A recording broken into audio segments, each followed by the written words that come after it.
funérailles des tabous, la renaissance par l'excellence. En fait, tout ce qu'ils voyaient associé de près ou de loin à de l'entrepreneuriat africain, ça n'avait pas l'air qualitatif. Si tu ne mets que du qualitatif dans la tronche des gens, mais il y a un moment où, à part si tu es complètement borné, il y a un moment où ta perception est quand même censée un peu évoluer. Moi, c'est mon avis. Okay. Ouais, mais ce que tu dis n'est pas corroboré dans l'histoire parce que les premiers contacts entre les Européens et les Africains, il y avait de l'excellence du côté africain. Ça ne les a pas empêchés de développer un complexe de supériorité à un autre endroit. C'est pas parce que tu es excellent dans ce que tu fais que l'autre forcément va te reconnaître cette excellence. Tu as quand même des Européens qui ont écrit que les pyramides ont été construites par des Blancs qui sont venus d'Europe. Certes, mais... Tu vois ce que je veux dire? La mauvaise foi t'empêchera toujours de reconnaître l'autre comme il est.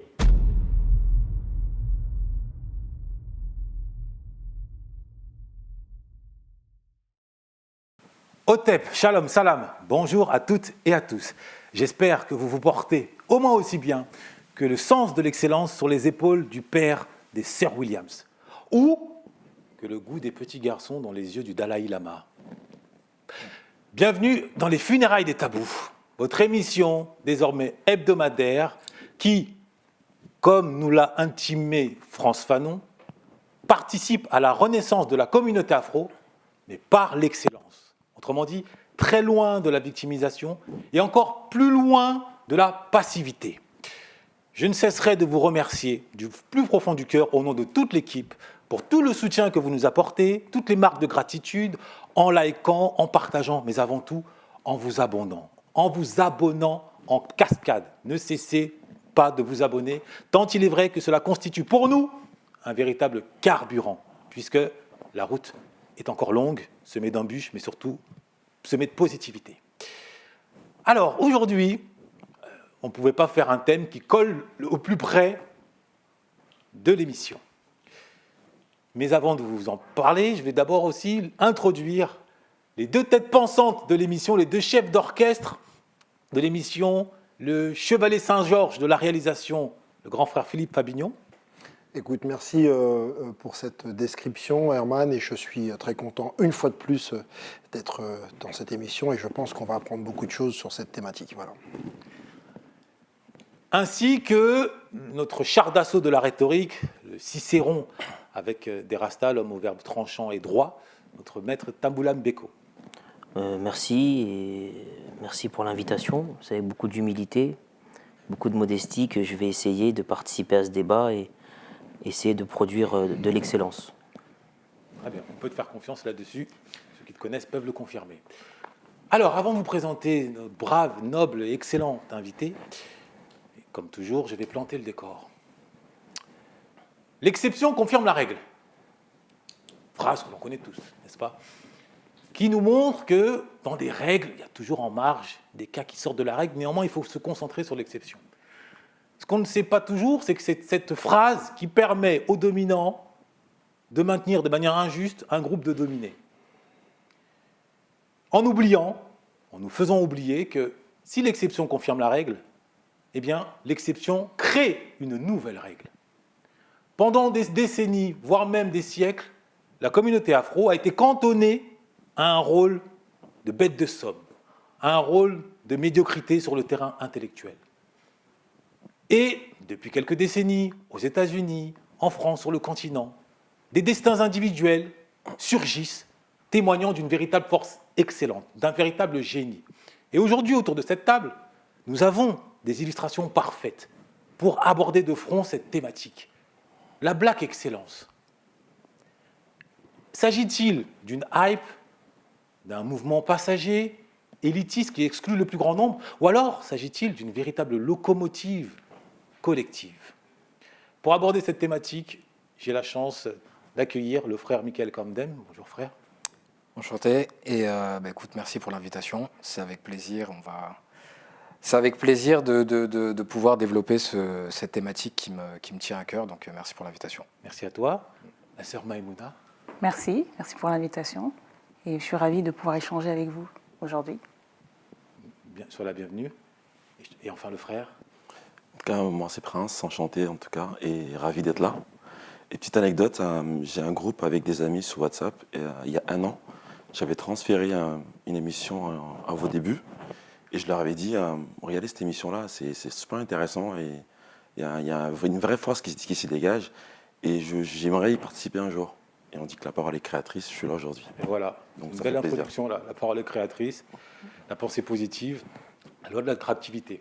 Alors, pour lancer un petit peu notre discussion, est-ce que vous pouvez, les uns et les autres, qui incarnez l'excellence, en tout cas chacun dans son domaine respectif, est-ce que vous pouvez nous expliquer, dans votre parcours, à quel moment vous vous êtes investi dans une activité et surtout en vous accrochant à cette idée d'excellence? Ok, donc je démarre. J'ai envie de dire que, alors pour ceux qui ne le savent pas, donc j'ai fondé entre autres le magazine Roots il y a maintenant une dizaine d'années. On va dire que ça c'est la partie un peu immergée de l'iceberg. Maintenant j'ai plusieurs autres activités, je gère une agence de communication, une agence de relations publiques avec une de mes meilleures amies, Naomi Dado Masengo, et je suis actionnaire sur une société sur un groupement de barbeurs, donc les barbeurs qui s'appellent Groomers. En fait, initialement, le magazine Roots, je l'ai lancé directement, 6 mois après la fin de mes études. J'avais fait une école de commerce et en fait, dès le départ, la volonté, c'était de m'inscrire dans la Black Excellence. Ayant côtoyé, notamment pendant mes années d'études, pendant 5 ans en école de commerce, un petit peu toute l'élite, la bourgeoisie française, les enfants d'eux. Par exemple, un an au-dessus de moi, il y avait le fils de Martin Bouygues, enfin voilà, que des enfants de grande fortune. Dans ma promo, on était 3 noirs sur une promo de 300 étudiants et déjà on était une promo d'exception où il n'y avait jamais eu autant de noirs dans la même promo. Et en fait, pendant ces 5 ans, j'ai entendu énormément de réflexions ou de questions qui pourraient paraître choquantes ou, alors c'est pas du racisme, mais c'est plus de l'ignorance. Mais en 5 ans d'études, on m'a quand même demandé, sans déconner, au moins 7 fois si mes parents étaient ministres. En gros, qu'est-ce qu'un noir fout là avec eux dans cette école? Et je ne comprenais pas cette question. Je me disais, mais il y a un problème. Toi, est-ce que ton père est ministre? Non, pourquoi est-ce que mon père le serait? Donc en gros, c'était si tu es dans une école à 10 000 euros par an et que tu n'es pas comme nous, c'est qu'il y a un hic. Et en fait, je me rendais compte que les seuls modèles de noirs qu'ils avaient en tête, pour la plupart, c'était ce que les médias, parce que je crois beaucoup en la force de l'image et je pense que c'est les médias qui façonnent l'esprit des gens, c'est ce que les médias leur envoyaient. Donc en gros, c'était le sportif, l'humoriste, le délinquant, le migrant, ou à la rigueur, voilà, ce stéréotype des ministres, etc. Et point barre. Tout le reste n'existait pas. Dans leur esprit, un noir médecin, un noir avocat, un noir chef d'entreprise, un noir expert comptable, un noir dentiste, ça n'existait pas. Ça n'existe pas parce qu'ils ne le voient pas et parce qu'on ne leur montre pas. Ça, c'était du côté un peu, on va dire, Babtou de mon école.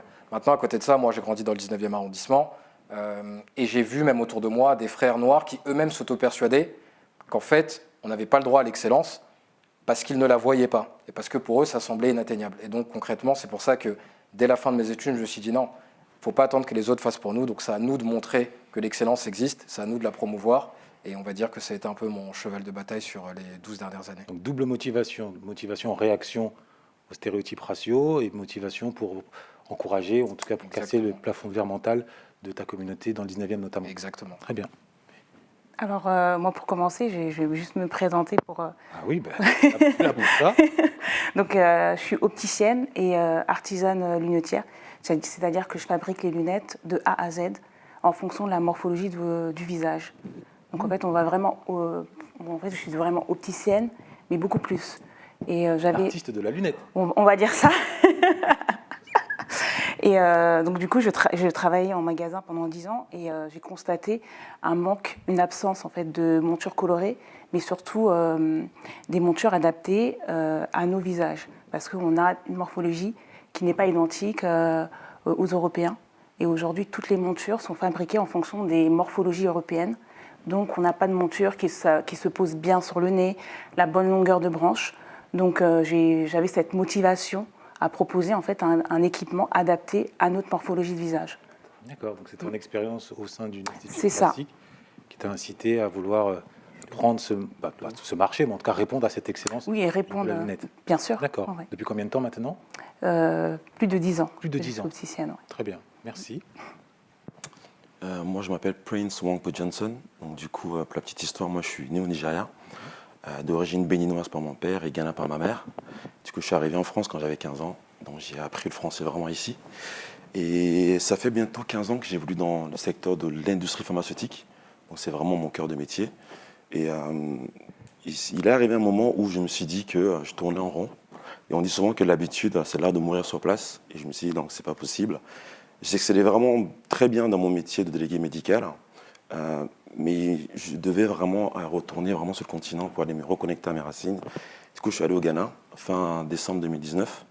Et à la base, j'étais parti initialement pour aller voir comment je peux développer le secteur de la santé en Afrique, parce que quand je vois le taux de faux médicaments, la contrefaçon qui pullule sur le continent, je me suis dit qu'il y a quelque chose à faire sur la santé. Mais j'ai perdu ma grande sœur en 2001, quand je suis arrivé en France, et c'est la dernière fois que je suis parti en Afrique. Donc du coup, je suis revenu en 2019. Et je me suis dit, tiens, j'ai envie de faire quelque chose pour lui rendre hommage. Et Wampo, c'est une histoire d'amour et de passion, puisque après la mort, il y a la vie. Et du coup, j'ai fait faire un sac sur place au Ghana. Et quand je suis rentré avec ce sac-là en France, j'ai vu vraiment l'appétence et la résonance qu'a eu ce sac-là. Et je me suis dit, tiens, je pense que je tiens un truc là. Et c'est là que l'idée m'est venue vraiment de lancer toute une bagagerie de sacs pour rendre hommage à ma grande sœur d'une part, et de deux, parce qu'il y avait un constat qui a été fait, qu'aujourd'hui, quand on veut voyager avec des grandes marques de luxe, c'est toujours les mêmes qui ressortent, on les connaît tous, ces sacs-là. En revanche, il n'y avait pas de représentants du continent. Et ce qui est drôle, c'est que si on fait un micro-trottoir aujourd'hui dans la rue et qu'on demande à 20 personnes 10 grandes marques de luxe ou de haut de gamme, on sera tous les cités. Mais si on fait la même chose sur des marques africaines, il n'y a pas grand-chose en fait. C'est pas normal qu'il y ait des marques comme Okapi aux États-Unis, en Afrique du Sud, Goya, au Bénin, à Haïti Mourine, etc., qui n'ont pas cette visibilité. Et je trouve que c'est dommage et il y a encore beaucoup de choses à faire. Et c'est dans ce sens-là que Wampo a été créé, qui signifie l'odeur du parfum reste en langue béninoise. Quand on met du Wampo, on laisse sa trace. Et du coup, la marque a été créée dans ce sens-là pour montrer que on a aussi des belles choses qui viennent du continent, on a aussi des belles marques et des marques de luxe qui peuvent venir du continent. D'accord. Voilà. Donc une marque panafricaine et aussi en hommage à ta sœur. C'est ça, c'est une marque 100% made in Africa. Très bien. Donc je dessine ici, c'est fait là-bas. Avant de céder la parole au frère, est-ce que vous pourriez en une phrase résumer ce qui est à vos yeux la définition de l'excellence? Voilà. Je pense que l'excellence, pour moi, c'est un degré éminent de qualité, de valeur, et tout dépend de où on se met le curseur en fait, au niveau de la valeur. J'estime aujourd'hui que quand on parle excellence, c'est pas forcément d'être le plus fort. Moi, ce qui me concerne, c'est surtout d'être celui qui n'abandonne jamais. Et on a connu des naissances, et pour moi, l'excellence, c'est une façon de renaître à chaque fois. Quand on sent qu'on fait du surplace, il faut toujours censé se challenger, cranter, et toujours proposer de nouvelles choses. Renaître à chaque fois, donc mourir, renaître à chaque fois. C'est ça. Intéressant comme définition. Ouais, je pense que c'est ça, parce que ça nous permet de ne pas rester dans quelque chose une habitude. Et comme j'ai dit tout à l'heure, l'habitude, c'est l'art de mourir sur place. Et quand j'entends l'histoire de Michael Kandem et de Maïmouna, ça fait plaisir. On voit vraiment qu'on peut faire beaucoup de choses dans différents métiers et qu'on n'est pas que cantonné au rôle de footballeur, artiste, etc. On peut faire plein de choses. Il n'y a pas de limite. Merci. Les funérailles des tabous ou la renaissance par l'excellence. Après, moi, selon moi, l'excellence, c'est la quête de la perfection. Mais on sait tous que la perfection n'existe pas. Donc on va mettre en place des habitudes pour atteindre cette perfection. Et ça va être des habitudes. Et on va devoir être persévérant et surtout avoir un engagement sur un projet pour pouvoir atteindre, on va dire, une vision pour atteindre l'excellence. D'accord. La discipline et Voilà. la persévérance. Ouais. Moi, je reprendrai les termes de l'un de mes mentors, Pape Diouf, paix à son âme, qui me disait que pour lui, l'excellence, et je partage entièrement ça, c'est le refus de la médiocrité, tout simplement. Voilà. C'est quoi que tu fasses, il me disait quoi que tu fasses, quel que soit le business, refuse d'être médiocre. Et donc, dans ce cas, qu'est-ce que la médiocrité? Bon, je pense qu'on a tous un petit peu une idée de la médiocrité, mais c'est surtout... il m'a dit une phrase qui m'est vraiment restée. Il me disait « Sois excellent et on ne t'oubliera jamais parce qu'on n'oublie pas l'excellence. » Ok. Voilà. Donc, le souci d'être inoubliable. Frère, vous voulez réagir tout de suite? C'est compliqué. Moi, je voulais réagir sur la médiocrité, mais si tu veux rebondir. Pourquoi je pose la question autour de la médiocrité?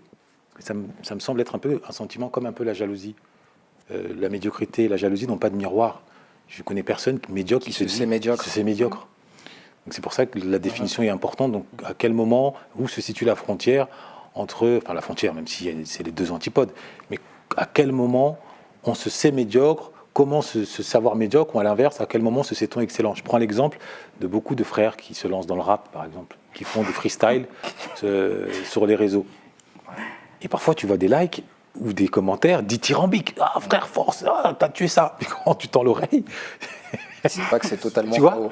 Donc, mais après, je pense que l'excellence, après, elle peut se vérifier, mais elle est quand même aussi subjective. C'est ce que tu es en train de dire là. L'excellence, pour moi, elle est aussi à la recherche permanente du mieux, du meilleur. voilà, donc ça revient à ce Tu que... peux démarrer à la base. La façon, s'il y a des ingrédients, et c'est ce que j'aime, moi, dans les gens avec qui je travaille, avec lesquels je travaille et que j'embauche parfois, c'est et ce que je leur dis, tu peux démarrer d'un certain niveau qui est le tien, et si tu as une détermination, si tu as une envie, et ben pour moi, c'est que tu tends vers cette excellence, et tôt ou tard, à un moment donné, tu peux même être au top. Je pense que des gens comme Aliko Dangote ou d'autres encore, même à leur niveau, se disent toujours, mais je peux encore, je peux. Donc toujours, je pense que c'est comme essayer d'atteindre le soleil. À la limite, ne l'atteins pas. Donc toujours regarder devant. Quoi. Mais va vers là-bas. Et plus haut, d'accord. Moi, je pense que l'excellence, c'est à la fois le fond et la forme. C'est toucher ce qui se fait de mieux et c'est donner rendez-vous à la beauté. C'est de l'esthétisme. Tu ne peux pas être excellent en produisant quelque chose qui n'est pas beau, quelque chose qui n'est pas fort. Et forcément, tu as des personnes qui sont des modèles parce qu'elles ont produit des émotions chez toi. Je ne connais pas un être humain sur Terre qui peut dire que Michael Jackson n'était pas excellent. À part quelqu'un qui potentiellement serait aveugle, qui n'a pas vu ce qu'il a fait et qui n'était même pas en mesure d'apprécier sur le terrain auditif ce qu'il a produit, tu vois. C'est-à-dire qu'à un moment donné, tu développes une telle maîtrise de ton art, une telle maîtrise de ta discipline, que même ceux qui ne t'aiment pas s'inclinent devant le beau que tu produis. Pour moi, c'est quelque chose qui saute aux yeux. Et du coup, ça dépasse la couleur de peau, ça dépasse le sexe, ça dépasse les ethnies, ça dépasse la géographie, ça dépasse tout ce qui peut limiter un individu. L'excellence vient le transcender et met tout le monde d'accord, à part celui qui est de mauvaise foi. Bah, juste pour rebondir sur ce que tu dis, et je pense que ça répond à ta question par rapport à qu'est-ce que la médiocrité, est-ce qu'on se rend compte si on est médiocre ou pas. Je pense qu'il faut aussi ne pas se mettre un voile devant les yeux. Tu parles du rappeur. Même s'il a 100 000 vues, que ses potes lui disent « ouais, tu déchires, etc. » On sait tous qui ont été les papes ou les boss du rap. Selon que tu chantes en anglais, tu sais que Tupac, Biggie, t'en as d'autres, des Lil Wayne, etc. En France, on a nos référentiels aussi. Quand tu vois ces référentiels-là, que tu sois même Rof, Booba, Gims, peu importe, ou les anciens, Passy, MC Solar, etc., tu sais le niveau qu'ils ont atteint. Donc si toi-même, quand tu analyses ton texte, là, en vrai, tu sais si ça vaut un Passy, un Booba, un Rof, ou si tu es en train d'écrire du n'importe quoi. Et si tu te rends pas compte que tu es en train d'écrire du n'importe quoi, c'est juste que tu te mens à toi-même. Mais normalement, aujourd'hui, dans tous les domaines d'activité, tu as des référentiels qui montrent ce qu'est l'excellence. Donc tu sais si tu t'en approches ou si tu es à des années-lumière. Après, c'est à chacun de savoir s'il se ment ou s'il se ment pas. Mais là, tu mets sur la table un point essentiel de référencement, de référentiel. Or, j'ai en tête le témoignage d'un cobaladé qui, avant de s'être réveillé, parce que la prison l'a réveillé, je ne sais pas si vous l'avez entendu récemment, il a gagné en maturité. Pas Ayam et compagnie. Voilà. Donc lui, il n'avait aucune référence. Tu vois, donc... Mais qui a dit que Kobalade est excellent? Non, mais justement, c'est que lui, à un moment, il s'est senti... Comment? Il y a des gens qui se basent sur les vues. Voilà. Non, mais ça n'a rien à voir. Bah, vu qu'on parle de... Non. Déjà, l'excellence et le succès n'ont rien à voir. On est d'accord. Rien à voir. On est d'accord. Tu peux avoir du succès parce que tu as un monopole. Ouais. Du coup, tu gagnes beaucoup d'argent parce que tu es tout seul. C'est pas pourtant que tu es excellent. L'excellence, c'est produire des émotions fortes qui transcendent les ethnies, qui transcendent les genres. C'est-à-dire qu'à un moment donné, tu produis quelque chose qui fait que on s'incline devant toi. On n'arrive pas même à comprendre ce qui se passe. C'est ça l'excellence. C'est quelque chose de fort. Alors, parfois, les posthumes. Permets-moi de te dire que, par exemple, tu prends l'exemple de Kobalade. j'ai envie de te dire, qui sommes-nous? Qui es-tu pour dire qu'il n'est pas excellent aussi de l'autre côté? Parce qu'il y a, écoute-moi, Ouais, mais une partie du public qui peut lui trouver qu'il est excellent. Non. C'est comme si j'allais, écoute-moi, juste. Je t'écoute. C'est comme si Déjà, ça fait j'allais- mal aux oreilles, la même phrase. Mais oui, mais c'est comme si j'allais à un concert. Et mais lui-même, il sait qu'il n'est pas excellent. Écoute-moi. C'est comme si j'allais à un concert de hard rock ou de métal. Ça me plaît pas. Il y en a certains qui vont penser que c'est excellent à leurs oreilles.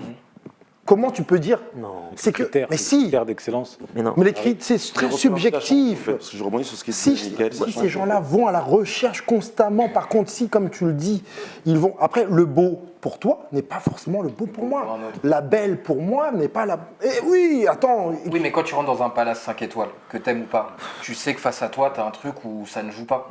Même si t'aimes dormir dans des bungalows, je sais pas quoi, si tu rentres dans un 5 étoiles, tu sais que t'es dans un 5 étoiles et tu sais que t'es dans de l'excellence. Je pense qu'il y a certains Des références degrés. qui ne bougent pas. Alors, Après, juste, oui, je te laisse. quelque part, je vais me contredire parce que je vais aller dans ton sens. Non, mais c'est compliqué, mais je vais aller dans ton sens, justement par rapport à ce que tu disais. J'avais interviewé en 2013, 2012, je sais plus, Ryan Leslie. Alors peut-être pour les plus jeunes qui ne connaîtraient pas, Ryan Leslie, donc artiste international, américain, etc., qui était connu pour le mec te fait tout, il écrit, il joue du piano, il chante, il a une voix de fou. En plus, je crois que même intellectuellement, il avait un QI supérieur et tout, le mec est très très chaud. Et les gens qui sont à fond dans la musique te placent Ryan Leslie comme un ténor. Et à ce moment-là, 2012-2013, c'était l'explosion de tous les rappeurs à l'Ox, de tous les Migos, les machins, les scu, dans tous les sens, etc. Ce qui est un peu genre le truc à l'antipode Ah, le pendant, ouais. d'un mec comme Ryan Leslie. Et je lui avais dit, pour un mec comme toi qui se veut ou qui se dit ou qu'on présente comme un génie, qu'est-ce que ça te fait aujourd'hui de voir que ceux qui rasent tout, ce sont des gens comme les Migos, etc., qui sont remplis de vulgarité. Il m'a répondu un truc très simple. Il m'a dit, si c'est eux aujourd'hui qui cartonnent, qui remplissent des stades et que tout le monde valide, c'est que c'est eux qui ont tout compris. Point barre. Il m'a dit, je ne vais pas faire l'ancien, le vieux rageux à dire que non, c'était mieux avant, etc. Il m'a dit, c'est que si c'est eux qui ont tout rasé, c'est qu'ils ont senti quelque chose qu'on n'a pas senti. Non, mais j'entends ce que tu dis. Et je veux qu'on soit clair sur les définitions des mots. Pour moi, le succès, ça n'a rien à voir avec l'excellence. Il faut faire très attention. Le succès, c'est une dimension commerciale d'un produit ou d'un service. Ne mélangeons pas tout. C'est pas parce qu'un produit est très bien vendu, parce qu'il est très bien marketé, qu'il est excellent. Oui, mais ça, dans l'inverse, l'excellence peut amener une conséquence, c'est qu'il y a eu du succès. Oui, bien sûr. désolé. Oui, mais ce que je dis, c'est que c'est pas automatique. Il y a des grands Oui, non, mais peintres c'est qui ont vrai. été dans Il y a des gens l'excellence. excellents qui meurent avec leur excellence et il se passe rien. Absolument, Mais c'est c'est ce que pour j'allais ça- dire, des grands peintres qui sont, Ouais, Van Gogh. qui sont morts et qui, plus célèbre, Van bien Gogh. plus tard, mais qui ont connu un succès. Mais c'est pour ça. la conséquence. Non, mais je dis Ça pas. peut être une conséquence. Je dis pas que c'est pas une conséquence, mais je dis que il faut pas se faire avoir par le succès. Il faut pas se faire avoir par un gros chiffre d'affaires. Alors, à mon sens, on est au cœur du sujet, sans peut-être s'en apercevoir, on est au cœur du sujet. Bon, vous m'avez devancé, hein, c'était une des prochaines questions. C'est que l'excellence telle que le présente Beko, ça a une vision quand même élitiste. Il y a des critères indépassables qui répondent à une sorte de transcendance. D'accord. Kant a écrit un livre là-dessus, Critique de la faculté de juger, le beau, c'est ce qui sublime. D'accord. Bon. Et puis à côté, il y a la définition de l'excellence. Ben, en fait, finalement, l'excellence à un temps T, à un moment précis, c'est ce qui rassemble, c'est ce qui unit. Non, mais ça c'est populaire. Mais c'est Faut ce pas que se je dis. Non, mais mélanger. parce qu'il y a ces deux excellences-là qui s'opposent. Non, C'est que finalement, laquelle. Du coup, est-ce qu'on a pris le bon exemple? Parce que Mais là, on est sur le secteur de. C'est tellement l'artiste, là. subjectif. mais- Michael c'est subjectif. Michael Alors, parlait du 5 étoiles. en fait, C'est subjectif, en fait. mais vous- J'ai connu vous un, rendez pas compte. un prince qui allait dans des 5 étoiles, et tu l'as connu avec moi. Oui, Prince Randy. Ah, J'avais pas besoin de donner son nom. C'est un au prince montage. qui, pour lui, un 5 étoiles, c'est comme dormir dans un Formule 1 pour d'autres. Hein. C'était pas forcément. Non, mais Oui. c'est très subjectif. C'est ce que j'essaie d'expliquer. Moi, pour moi, je pense que l'excellence peut démarrer même de pas grand-chose, si tu veux, mais si tant est que la personne est dans une recherche permanente d'amélioration, de remise en question. De son art ou de sa discipline. Voilà. donc au final, c'est quoi? C'est juste un slogan, l'excellence? Non, Non. c'est un slogan, mais. Parce que là, ce Non. qu'on dit, c'est. Si on dit que l'excellence, c'est Non, un peu moi, je pense partout. qu'elle est pas le bas. Moi, je voulais faire une table. Non, mais de si vos- on dit que moi, je l'excellence- voulais faire une table de vos mots, cobaladé, excellence, ça va avec. Mais Ça, qui a dit c'est ça vous. Non, l'histoire qui a dit ça L'histoire vous jugera. On est pas Vous rendrez des comptes. Il a passé la seconde. C'est parti. Vous On y va. rendrez On des y comptes. va. Non, mais Mais qui a vous dit ça? rendez- non, mais Personne n'a dit ça. Parce que j'étais le seul à m'offusquer. Vous étiez là, vous étiez là. Tu sais, c'est pour un fou. Non, mais je pense que, alors tu as raison, c'est la sémantique, c'est des mots qu'il faut employer, tu as raison. Mais à partir du moment où le gars remplit des stades, Mais non, mais ça veut rien dire remplir des non, mais, stades. non, mais justement, c'est le succès, on est d'accord. Mais excellent, où est-ce qu'on met Non, mais Fatal Bazooka, il remplissait des salles de concert. Je suis d'accord, mais. Michael Youn, vous allez me dire qu'il est excellent. Ah, du coup, c'est quoi la définition alors? Non, mais l'excellence, ce que je vous ai dit, c'est que vous rendez. Randon a été Mais considéré son, comme un son génie. coup est excellent. Non, mais que son coup marketing soit excellent. Absolument. Chanteur, évidemment qu'il n'est pas excellent. Non, mais Il a été Et lui-même le considéré- sait. Non, mais mais- son coup, ce qu'il a fait, Non, mais personne que l'a le fait en coup- France. Non, mais que le coup marketing soit excellent, que l'opération derrière de la com soit excellente, ça je peux l'entendre. Moi je parle de la valeur intrinsèque de l'individu. Je peux pas mettre le mot excellence pour Maya Carré et pour Michael Youn. Pourtant les Évidemment. deux chantent. Bah oui, Mais- et lui-même, il va pas te contredire. c'est pour Il le ça que je sait. te dis qu'à un moment donné, nous aussi il faut qu'on fasse attention à Oui, pas c'est vrai, c'est galvauder vrai. les mots Succès, qu'on excellence, utilise. c'est pas la même Le chose. Je suis succès, c'est d'accord, pas je suis l'excellence. d'accord. Non, c'est vrai. Ah, mais là, tu es en train de comparer Maria Carré, qui Mais a eu beaucoup de succès. il fallait oser, hein. qui a connu Non, mais beaucoup tu de peux être succès. excellent et avoir du succès, tu peux être excellent et ne pas avoir de succès. Tu peux avoir du succès et ne pas être excellent, et tu peux avoir, et évidemment, le Graal, c'est être excellent et avoir du succès. Exactement. Pour ça, j'ai pris le nom comme Michael Jackson. Moi, j'ai jamais rencontré un être humain sur Terre qui me dit que Michael Jackson, il est nul. Tu peux dire que comme je Bob n'aime Marley. pas ou pas. Non, mais t'en trouveras toujours. Tu sais que Parce des dans tout, Zemmour- tu des trouveras- Zemmour, tu il y en a trouveras des gens partout, pour dire Mais non. que Naomi Là, on est dans la Campbell mauvaise foi. Là, on est dans la mauvaise foi. À un moment donné, il faut faire preuve d'humilité. Il y a des, c'est comme des mecs comme Zidane. Il y a des mecs qui touchent le ballon, il y a une grâce, frère. Faut être humble, faut s'incliner devant ça. Parce que c'est justement parce qu'on est capable de les reconnaître qu'on peut s'en rapprocher et travailler dans Oui, mais cette direction. là, tu prends on n'a jamais dit le contraire sur des Zidane, Maria Carré. Bah, c'est pour ça. Attends, que sur encore comme qui tu disais là, excuse-moi, Michael Jackson. À qui tu disais Non, mais par contre, Kobalade, je suis désolé. Et là, je prends un exemple. Moi, je connais des petits frères et des petites sœurs qui le trouve excellent. mais qui s'offusqueraient de t'entendre parler de lui comme ça. Parce que là, le qui référentiel diraient, a changé. Qui es-tu Il dit qu'il n'était pas excellent, j'ai rien dit d'autre. Qui es-tu, le Mobutu de l'artistique Qui es-tu Mais J'ai rien dit d'autre. J'ai juste dit qu'il n'était pas excellent. J'ai Ça, pas j'ai- dit autre chose. Alors, Ça, j'ai décidé que soit, c'était pas- soit les critères d'excellence ils sont relatifs, évoluent avec leur temps, C'est ça. ou soit, parfois, ils reflètent une décadence d'une société. Parce que si aujourd'hui on considère Kobalade... Non, mais il faut Oh pas là faire les là. vieux cons. Oh là là. Non, il faut pas qu'on fasse les vieux cons parce que en Là, fait, c'est merci. C'est voilà. ce que je voulais dire. Le fameux truc, c'était mieux avant. Non, je suis d'accord. Chaque génération en réalité a son Ses critères d'excellence. a ses repères. Moi, mes parents vont me parler de gens. Alors, évidemment, je suis pas idiot. Je sais très bien. Si mon père me parle de James Brown, Ouais. mais c'est pas du tout ma génération. Moi, honnêtement, je peux pas te citer 3 sons, mais je sais que on parlait de quelqu'un de sérieux. Maintenant, moi, mes référentiels, pareil, j'ai pas écouté, j'étais pas là au moment de HIP, HOP ou même au début du Wu-Tang, etc. Pourtant, j'écoute du hip-hop, je vais te sortir d'autres trucs. Mais je sais très bien que, en fait, chaque génération a ses ténors. D'accord. Maintenant, Kobalade est-il le ténor de sa génération? Je sais pas. Je l'espère pas. Après, je dis pas ça pour. En plus, je dis ça, je gère un Ouais, il en fait magazine, partie, je hein. peux pas me prendre la Ah, là, tête. c'est Il y a pas de problème, hein. Là, c'est- Mais ce que je veux dire, c'est que chaque génération a ses critères d'excellence. Et ça permet aussi de voir, comme tu le dis, peut-être que certaines générations sont décadentes. Voilà. Mais, Et dans ce cas, ce que tu dis est très juste, hein, dans ce cas, est-ce que l'excellence ne pourrait pas, pour se distinguer la vraie excellence de l'excellence, la fausse excellence, est-ce que l'excellence, la vraie, n'est pas celle qui transcende toutes les générations. qui pousse au dépassement Mais évidemment. finalement? C'est pas juste tu applaudis ou un Kobalade qui suscite une liesse, mais qui pousse à se dépasser. C'est-à-dire que finalement tu t'en inspires et que toi dans ta vie, ça a un impact Mais qui te permet d'aller de l'avant. Beaucoup de jeunes s'inspirent de Kobalade. Et ça leur permet d'aller de l'avant. Ben, pas forcément d'aller de l'avant, mais en tout cas, si tu veux de l'inspiration, ils s'en inspirent. Moi, je vais te donner un exemple très simple, et c'est concret. Et bon, je cite pas leur nom, mais ils m'en voudront pas. J'ai 2 de mes meilleurs potes, Oui. plus jeunes. Moi, j'ai 36 ans aujourd'hui. Mais quand ils avaient 20 ans, on a à peu près le même âge, ils sont allés en prison parce qu'ils étaient matrixés par, à l'époque, c'était Cameron, Dipset, machin, les rappeurs de New York et tout. Et ils voulaient être dans leur lifestyle, ça les a conduits en prison, ça les a inspirés, mais de mauvaise façon. Oui, non. Oui, mais, non, mais une influence, c'est pas forcément quelque chose d'excellent. Ouais. Oui, Quelqu'un qui t'influence, pas parce qu'il t'influence qu'il est excellent. Une influence, c'est juste un pouvoir de direction que tu as sur les personnes autour de toi. Beaucoup d'artistes, n'étant pas excellents et d'une rare médiocrité, ont influencé les gens dans la mauvaise direction. Faut le dire aussi. Hein.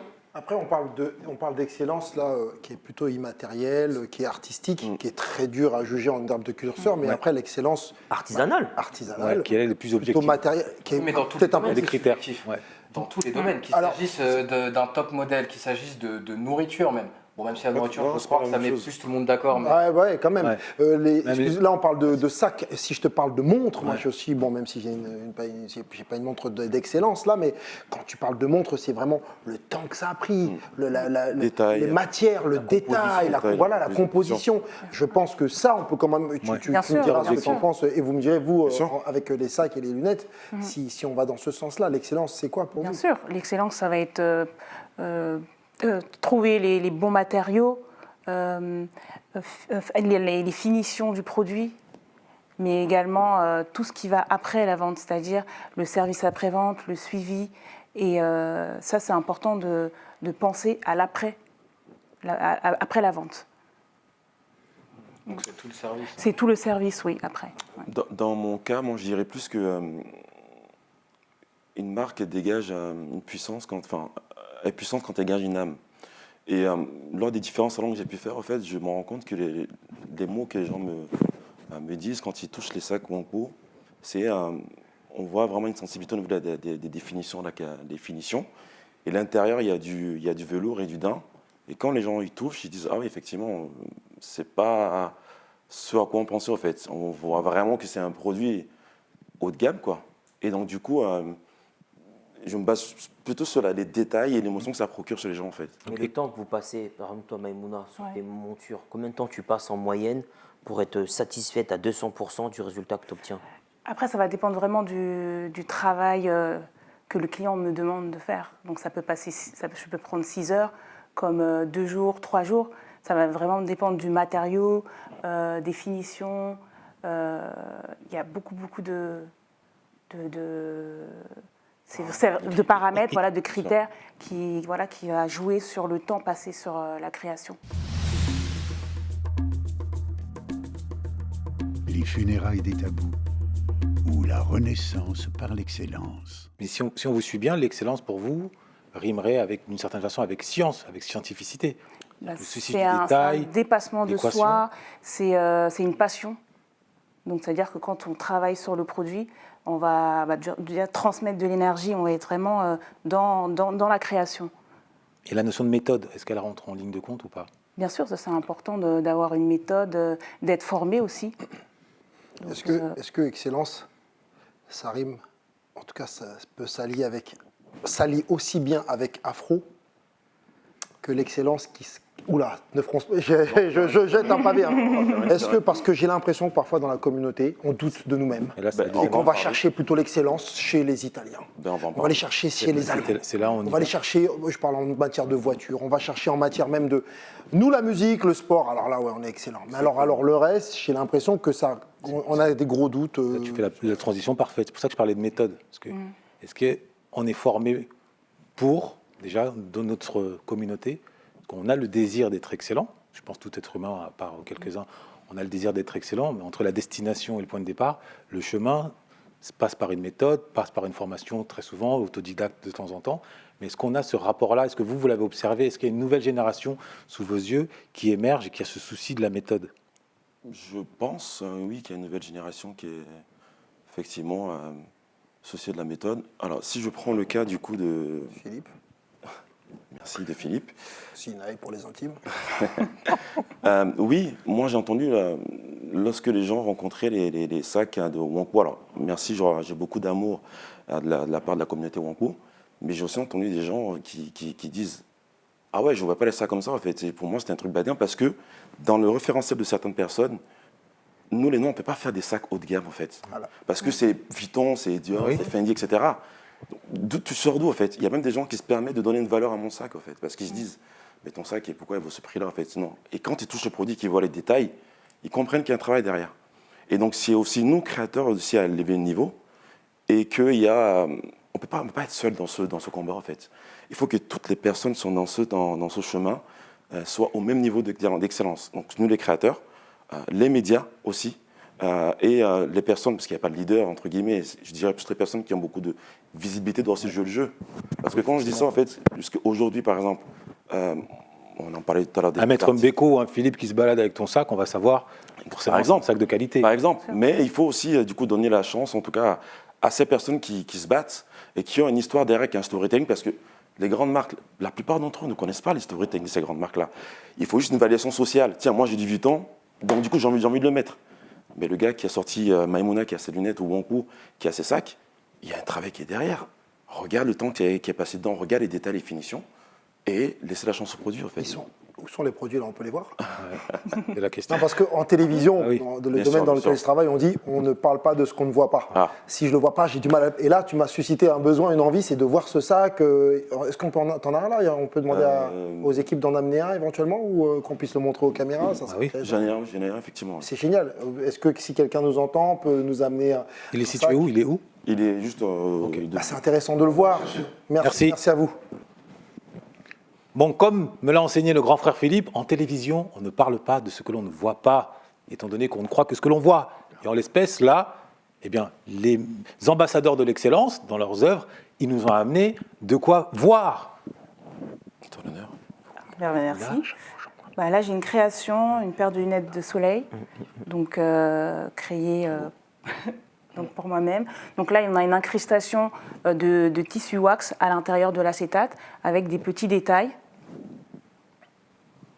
Voilà. Et donc du coup, donc là, on est sur une monture sur mesure, donc qui est parfaitement bien posée au niveau de mon nez. Moi, j'ai une largeur nasale qui est entre guillemets hors norme, donc européenne. Donc du coup, j'ai dû retravailler la largeur nasale de la lunette pour qu'elle se pose parfaitement bien. Et on a une branche qui se pose parfaitement bien derrière l'oreille. Et ça également. t'a pris combien de temps pour ce genre de lunette? Sur celle-ci, ça m'a pris à peu près 3-4 jours parce qu'il y a des collages, il y a des incrustations de tissu. Donc il y a un temps de séchage. Donc ça prend en moyenne 3-4 jours. C'est pas des machines, c'est à la main? Tout est fait à la main. Donc là, c'est des découpes à la main, des incrustations de tissu à la main. Et ça coûte combien une paire de lunettes comme ça? À partir de 450 €. Après, ça peut monter en fonction des matériaux. Parce que je travaille avec de la corne, du bois, prochainement du bogolan. Donc l'idée vraiment, c'est d'associer... Je vais retirer mes lunettes. Non, mais Je me crois en vacances. tu peux les poser Juste pour là, qu'on puisse les voir, ou Herman les donner à Herman peut-être. Voilà. Ah, bien sûr. Juste là. Voilà. L'idée vraiment, c'était d'associer l'artisanat français et les cultures africaines. D'accord. Tradition et modernité. C'est ça. Et concernant les sacs Wampo, donc chaque sac a une histoire, puisqu'on essaie de prendre les tissus locaux de chaque pays. Je vais vous montrer après.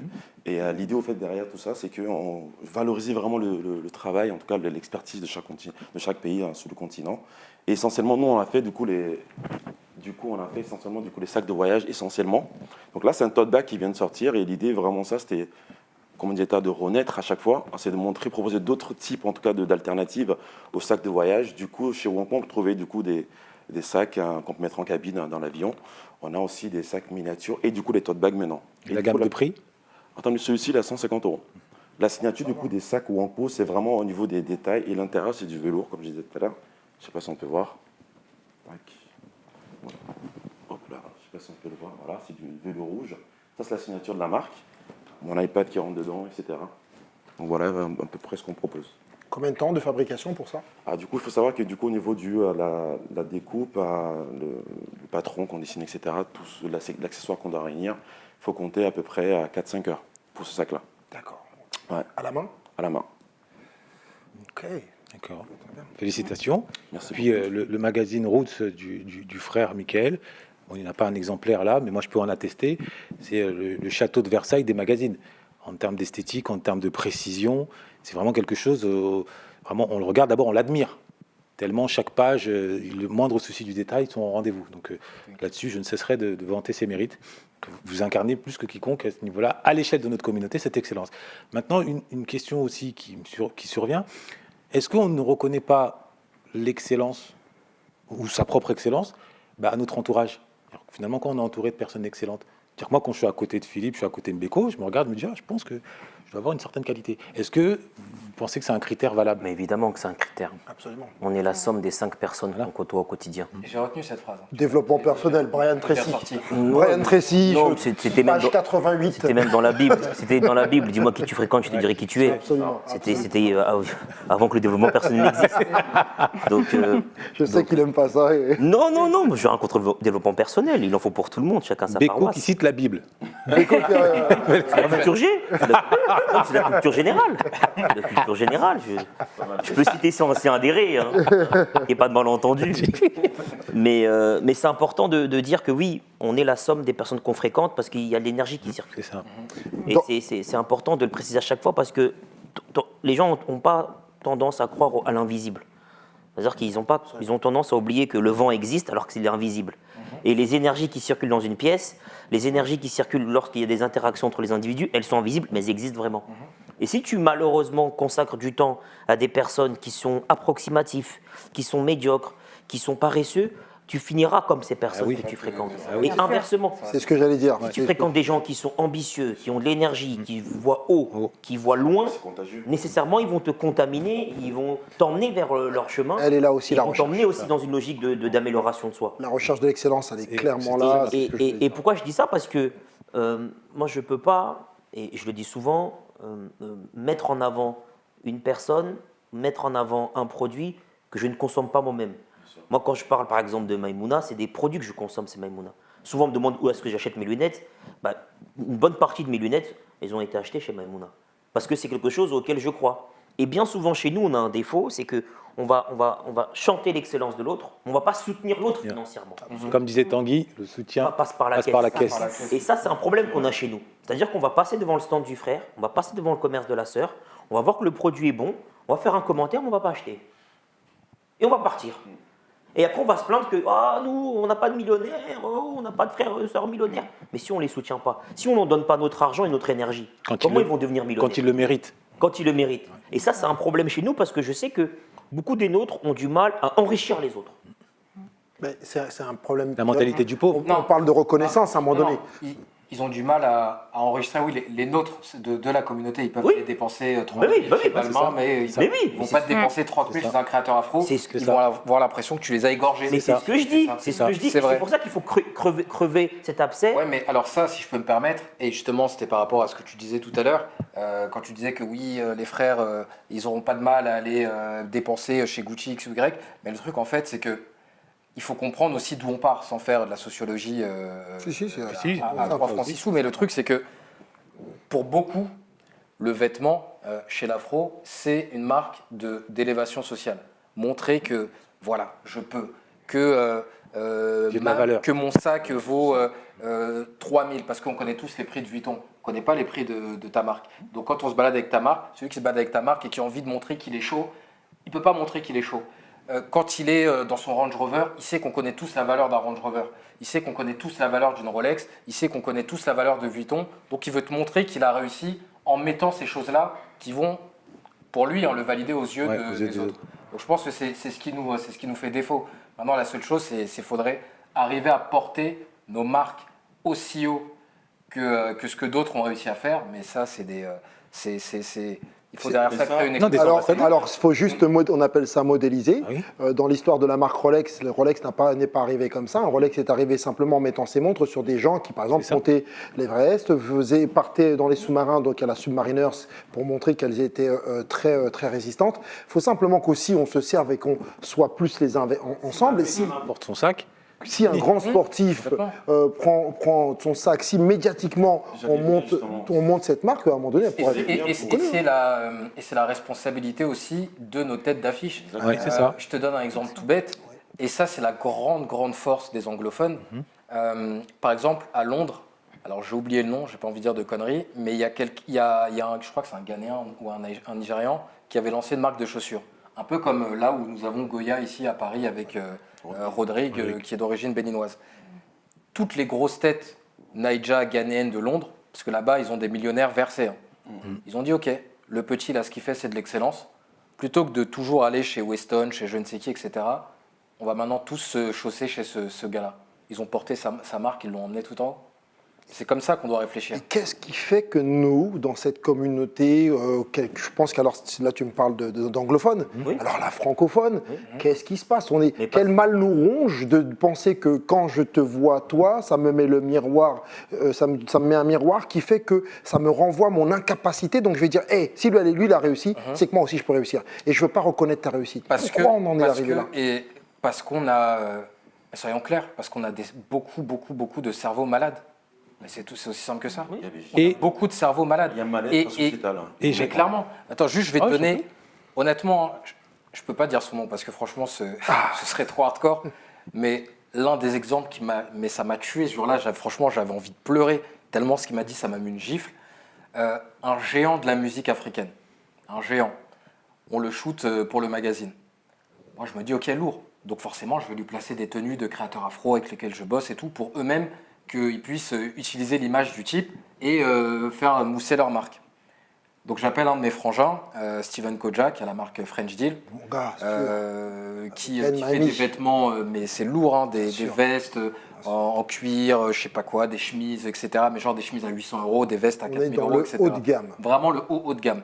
Je lui dis, frangin et tout, on doit shooter un tel. Viens, je vais caler tes vêtements. Il me dit, ok, il me dit, ah, c'est lourd, c'est quoi, je vais même pas t'envoyer un stagiaire ou quoi, je me déplace moi-même, parce que là, ça vaut le coup. Il vient, donc on installe tout le portant avec. Donc, ma styliste avait bossé, donc il y avait des vêtements des bureaux de presse, il y avait tout un tas de marques, il y avait du Balmain, il y avait de tout, etc. Steven, il se pointe, il met ses trucs French Deal, etc. Et la personne en question, moi, je sais que, même pas une semaine avant, elle était partie claquer un 15-20 000 chez Balmain, sans stress. Hein. Donc, Steven vient, je lui présente Steven, je lui dis voilà, ça c'est un de mes potes et tout, ce qui fait vraiment Black Excellence, c'est lourd, machin, voilà, regardez les finitions, blablabla. Hein. Et là, il me regarde et il me dit une phrase que je vais jamais oublier. Après, on n'a pas la même génération, il est plus âgé que nous. Il me dit, moi, franchement, vous me faites rire avec vos trucs de Black Excellence, machin et tout. Il dit, hey, les gars, si le blanc a créé le GPS, c'est pour qu'on le suive. Steven, il est devenu blanc. Sans mauvais jeu de Il m'a mots. regardé. Moi-même, j'avais plus de force. C'est le moment où j'ai pas eu de répartie dans Ouais. ma vie. Je sais même pas quoi répondre. J'étais battu. J'ai dit, hey, Oui, mais Non, mais vous- c'est- j'étais là, battu. Là, on est au cœur du sujet. Là, au cœur du sujet. On est au cœur d'un des objectifs de cette émission.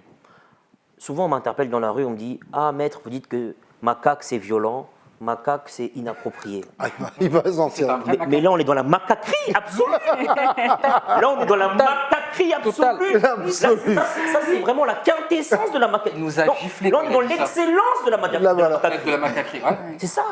C'est-à-dire qu'on a un homme qui a une certaine visibilité et qui ne conçoit pas de mettre en avant des marques qui soient excellentes mais non blanches. Parce que pour lui, c'est le blanc. Comme disait Cheikh Anta Diop, pour lui, la vérité sonne blanche. On est dans ça, là. C'est ça. Et tant qu'on n'aura pas Rompu. martelé, c'est ça le but. Parce que, en fait, faut comprendre une chose. Quelqu'un qui a été conditionné, pour le déconditionner, il faut marteler quelque chose de nouveau dans son esprit. C'est comme ça qu'il va commencer à être Mais décomplexé. est-ce que c'est possible avec des personnes qui ont un certain âge? Ça, Moi, on je ne pense que redresse ça, pas ce un cœur. travail-là, Oui, c'est possible plus parce sur qu'à un les moment donné, jeunes, tu pointes leur sur les ridicule. 20 ans, Non, tu pointes sur leur les- ridicule. Non, moi j'ai des exemples à te donner. un mec de 50 piges, tu penses que tu Non. peux refaire son cerveau? Non, C'est trop ancré. Je vais te donner un exemple. Il y aura des Plus 50 piges réticences. du pays, hein. Et- C'est pas 50 piges je vais d'ici. te donner un Tu sais exemple. ce que tu vas faire, et après je te laisse donner ton exemple, Beko. Tu sais ce que tu vas faire, tu vas mettre énormément d'énergie. Moi, je le sais, puisque aujourd'hui j'ai 50 ans. Tu vas mettre beaucoup plus d'énergie que d'aller sur ma fille quand elle a 18 frères. Non, non, mais Et en je plus, te donne un et en plus, conseil, un va- ancien, et en plus un ancien, Va- tu sais comment on est. L'orgueil aussi. T'as rien à lui apprendre. Ouais. Tu, Non, mais- tu remets en question C'est- toute voilà, mon existence, c'est ça. tout mon passé. Toi, petit, C'est t'as rien à très lui apprendre. c'est très compliqué. moi, Ça sera très compliqué. Pour moi, les funérailles des tabous, c'est pour ceux qui ont moins de 25, 30, 35 ans, parce que leur cerveau. Mais Oui. celui qui a 55 piges, là, Oui, qui est moi- dans ses certitudes, non, mais mais- toi, il te voit comme un cinglé. Non, mais moi, il n'y a pas de problème. Moi, je te partage juste une anecdote que j'ai vécue. Lorsque je venais d'être avocat, j'interviens pour un jeune homme issu des beaux quartiers et qui défaut de permis, conduite sous stup, quelque chose de classique. Un vendredi soir, il se fait interpeller. Et lui, il a un copain à lui qui est dealer, avec qui il aime bien s'encanailler, que j'ai déjà défendu à plusieurs reprises. Et du coup, ce jeune homme que j'ai déjà défendu, lorsque son pote se fait interpeller, il me désigne comme avocat. Donc j'interviens comme avocat. Je vais voir le gars en garde à vue, on était dans le 16e ou 17e, je ne me rappelle plus du commissariat. Le mec, c'est un Renoir, mais issu de la haute. Donc c'est quelqu'un qui est fils de diplomate. Et il est étonné de me voir arriver, noir, lox, il ne comprend pas ce qui se passe. Ouais, bref. Ok, j'interviens, je fais ma garde à vue avec lui, je fais l'audition, ça se passe bien, et il sort le lendemain. Son père veut me rencontrer. Parce que j'ai aidé son fils et il est curieux de savoir qui. Et en même temps, il faut qu'il paye mes honoraires. Donc je rencontre son père, et son père, c'est la quintessence de la macaquerie. Mais moi, je ne le sais pas à ce moment-là. Donc son père, il passe plus de temps à questionner mon apparence, alors que j'ai fait le nécessaire pour son fils, qu'à apprécier ce que j'ai fait pour son fils. Donc on discute et tout. À un moment donné, il me dit, mais mon fils, je ne comprends pas, tu as l'air brillant, pourquoi tes locks, pourquoi tu rases pas tout ça, pourquoi tu fais pas... Et moi, je lui dis, monsieur, je peux pas, en fait, admettre qu'aujourd'hui, le travail bien fait rime avec une apparence qui vous fasse plaisir. Pour moi, le travail bien fait, c'est un travail bien fait. Et là, elle me dit, oui, mais en réalité, c'est mieux pour toi de fonctionner comme ça. J'ai dit, mais c'est mieux par rapport à qui, par rapport à quoi? Les blancs dont vous parlez, là, ils m'ont validé, puisque je suis diplômé. Et si j'interviens aujourd'hui en tant qu'avocat, c'est que je suis à leur niveau. Pourquoi vous cherchez encore à nous mettre des bâtons dans les roues, alors que vos modèles, vos dieux, ils nous ont validés? Et là, le mec, il s'assoit comme ça, il me dit, ah oui, c'est vrai. Parce qu'il est référentiel, il est logiciel. Bien sûr, mais parce qu'en réalité, personne ne le confronte. C'est pour ça que je dis qu'à un moment donné, il ne faut pas non plus baisser la garde ou renoncer au combat, parce que ces gens-là ne sont pas confrontés dans leur environnement. Non, là, c'est pas la C'est pas de question. renoncer, mais en fait, ils ont un logiciel, ils ont grandi avec ça. Donc, Oui, mais pour réinitialiser, oui, c'est mais on ne les compliqué. questionne pas, ce logiciel. Ils ont autour d'eux que des courtisans, pour ne pas dire autre chose. Donc du coup, ils ont rarement de la confrontation qui pointe le ridicule de leur non-pensée. Pas faux. C'est-à-dire qu'à un moment donné, tu vénères les blancs, mais les blancs m'ont mis à leur table, frère.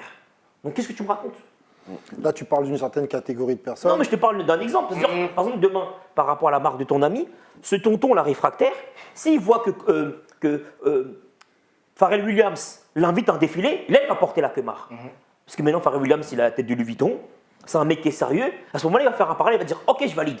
Pour te dire à quel point, en fait, ça joue à rien.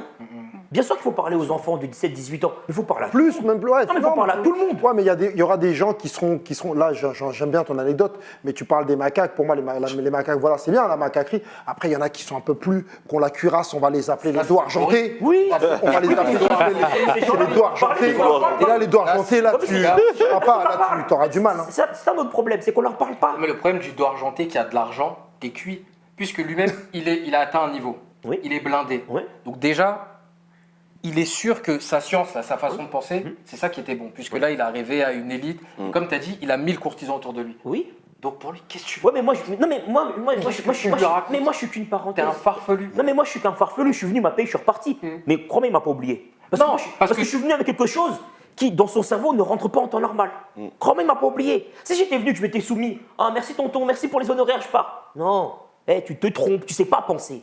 Et le petit renard que je suis, il t'a appris à penser. Tu m'oublieras pas. Ah, mais c'est honorable. Tu m'oublieras pas. Franchement, c'est comme ça qu'on va impacter les nôtres. Mais si à chaque fois on se dit, ah non, on se concentre que sur les plus jeunes. Arrête de stigmatiser, arrête de faire tout blanc ou tout noir. On t'a jamais dit ça. On doit parler à tout le monde. On t'a dit qu'on doit parler à tout le monde, mais tu auras plus d'influence. Si tu veux, notre énergie aujourd'hui, comme disait Michael, Mais bien sûr, voilà, évidemment. c'est sur cette nouvelle génération qui émerge, qui va créer, qui vont nous amener la valeur. Est-ce que tu sais que, par exemple, même Mais un big tonton qui a réussi financièrement, honnêtement, et avant qu'il écoute un jeune lui raconter quelque chose, ben moi, j'en connais pas beaucoup des exemples. Hein. Faut pas oublier l'importance du droit d'aînesse au pays. Hein. Tu es plus jeune que lui. Non, mais évidemment. Ouvre ta bouche juste pour lui dire amen. Tant mieux. Au pays, quand tu es plus jeune que quelqu'un, si tu ouvres ta bouche, c'est juste pour lui dire amen. Très compliqué d'accepter le logos, le débat contradictoire. Puisque même si, par exemple, il t'a validé en tête à tête, parce que la force de ton argumentaire, c'est la force de l'évidence, donc c'est la vérité. Je ne suis pas sûr qu'une fois parti, si son fils vient lui dire « Ah, papa, j'ai trouvé mon nouvel héros, je veux faire les mêmes locks que lui, que le maître Bécos, il n'a pas mis une gifle. » Oui, mais peut-être. Tu comprends ? Peut-être, mais on va tous dans le même sens. On est dans la même direction. On dit la même chose. C'est qu'on a besoin, parce que moi je pense challenger quoi. Exactement. Challenger, Un des tabous de chez nous, c'est qu'on n'est pas assez dans l'émulation. Contrairement à d'autres communautés, dans l'émotion. on est beaucoup plus dans l'émotion, beaucoup plus de pour qui il se prend lui. Oui, Et va au bout de ta logique, il se prend pour qui? Mais exactement ça. confronte-le.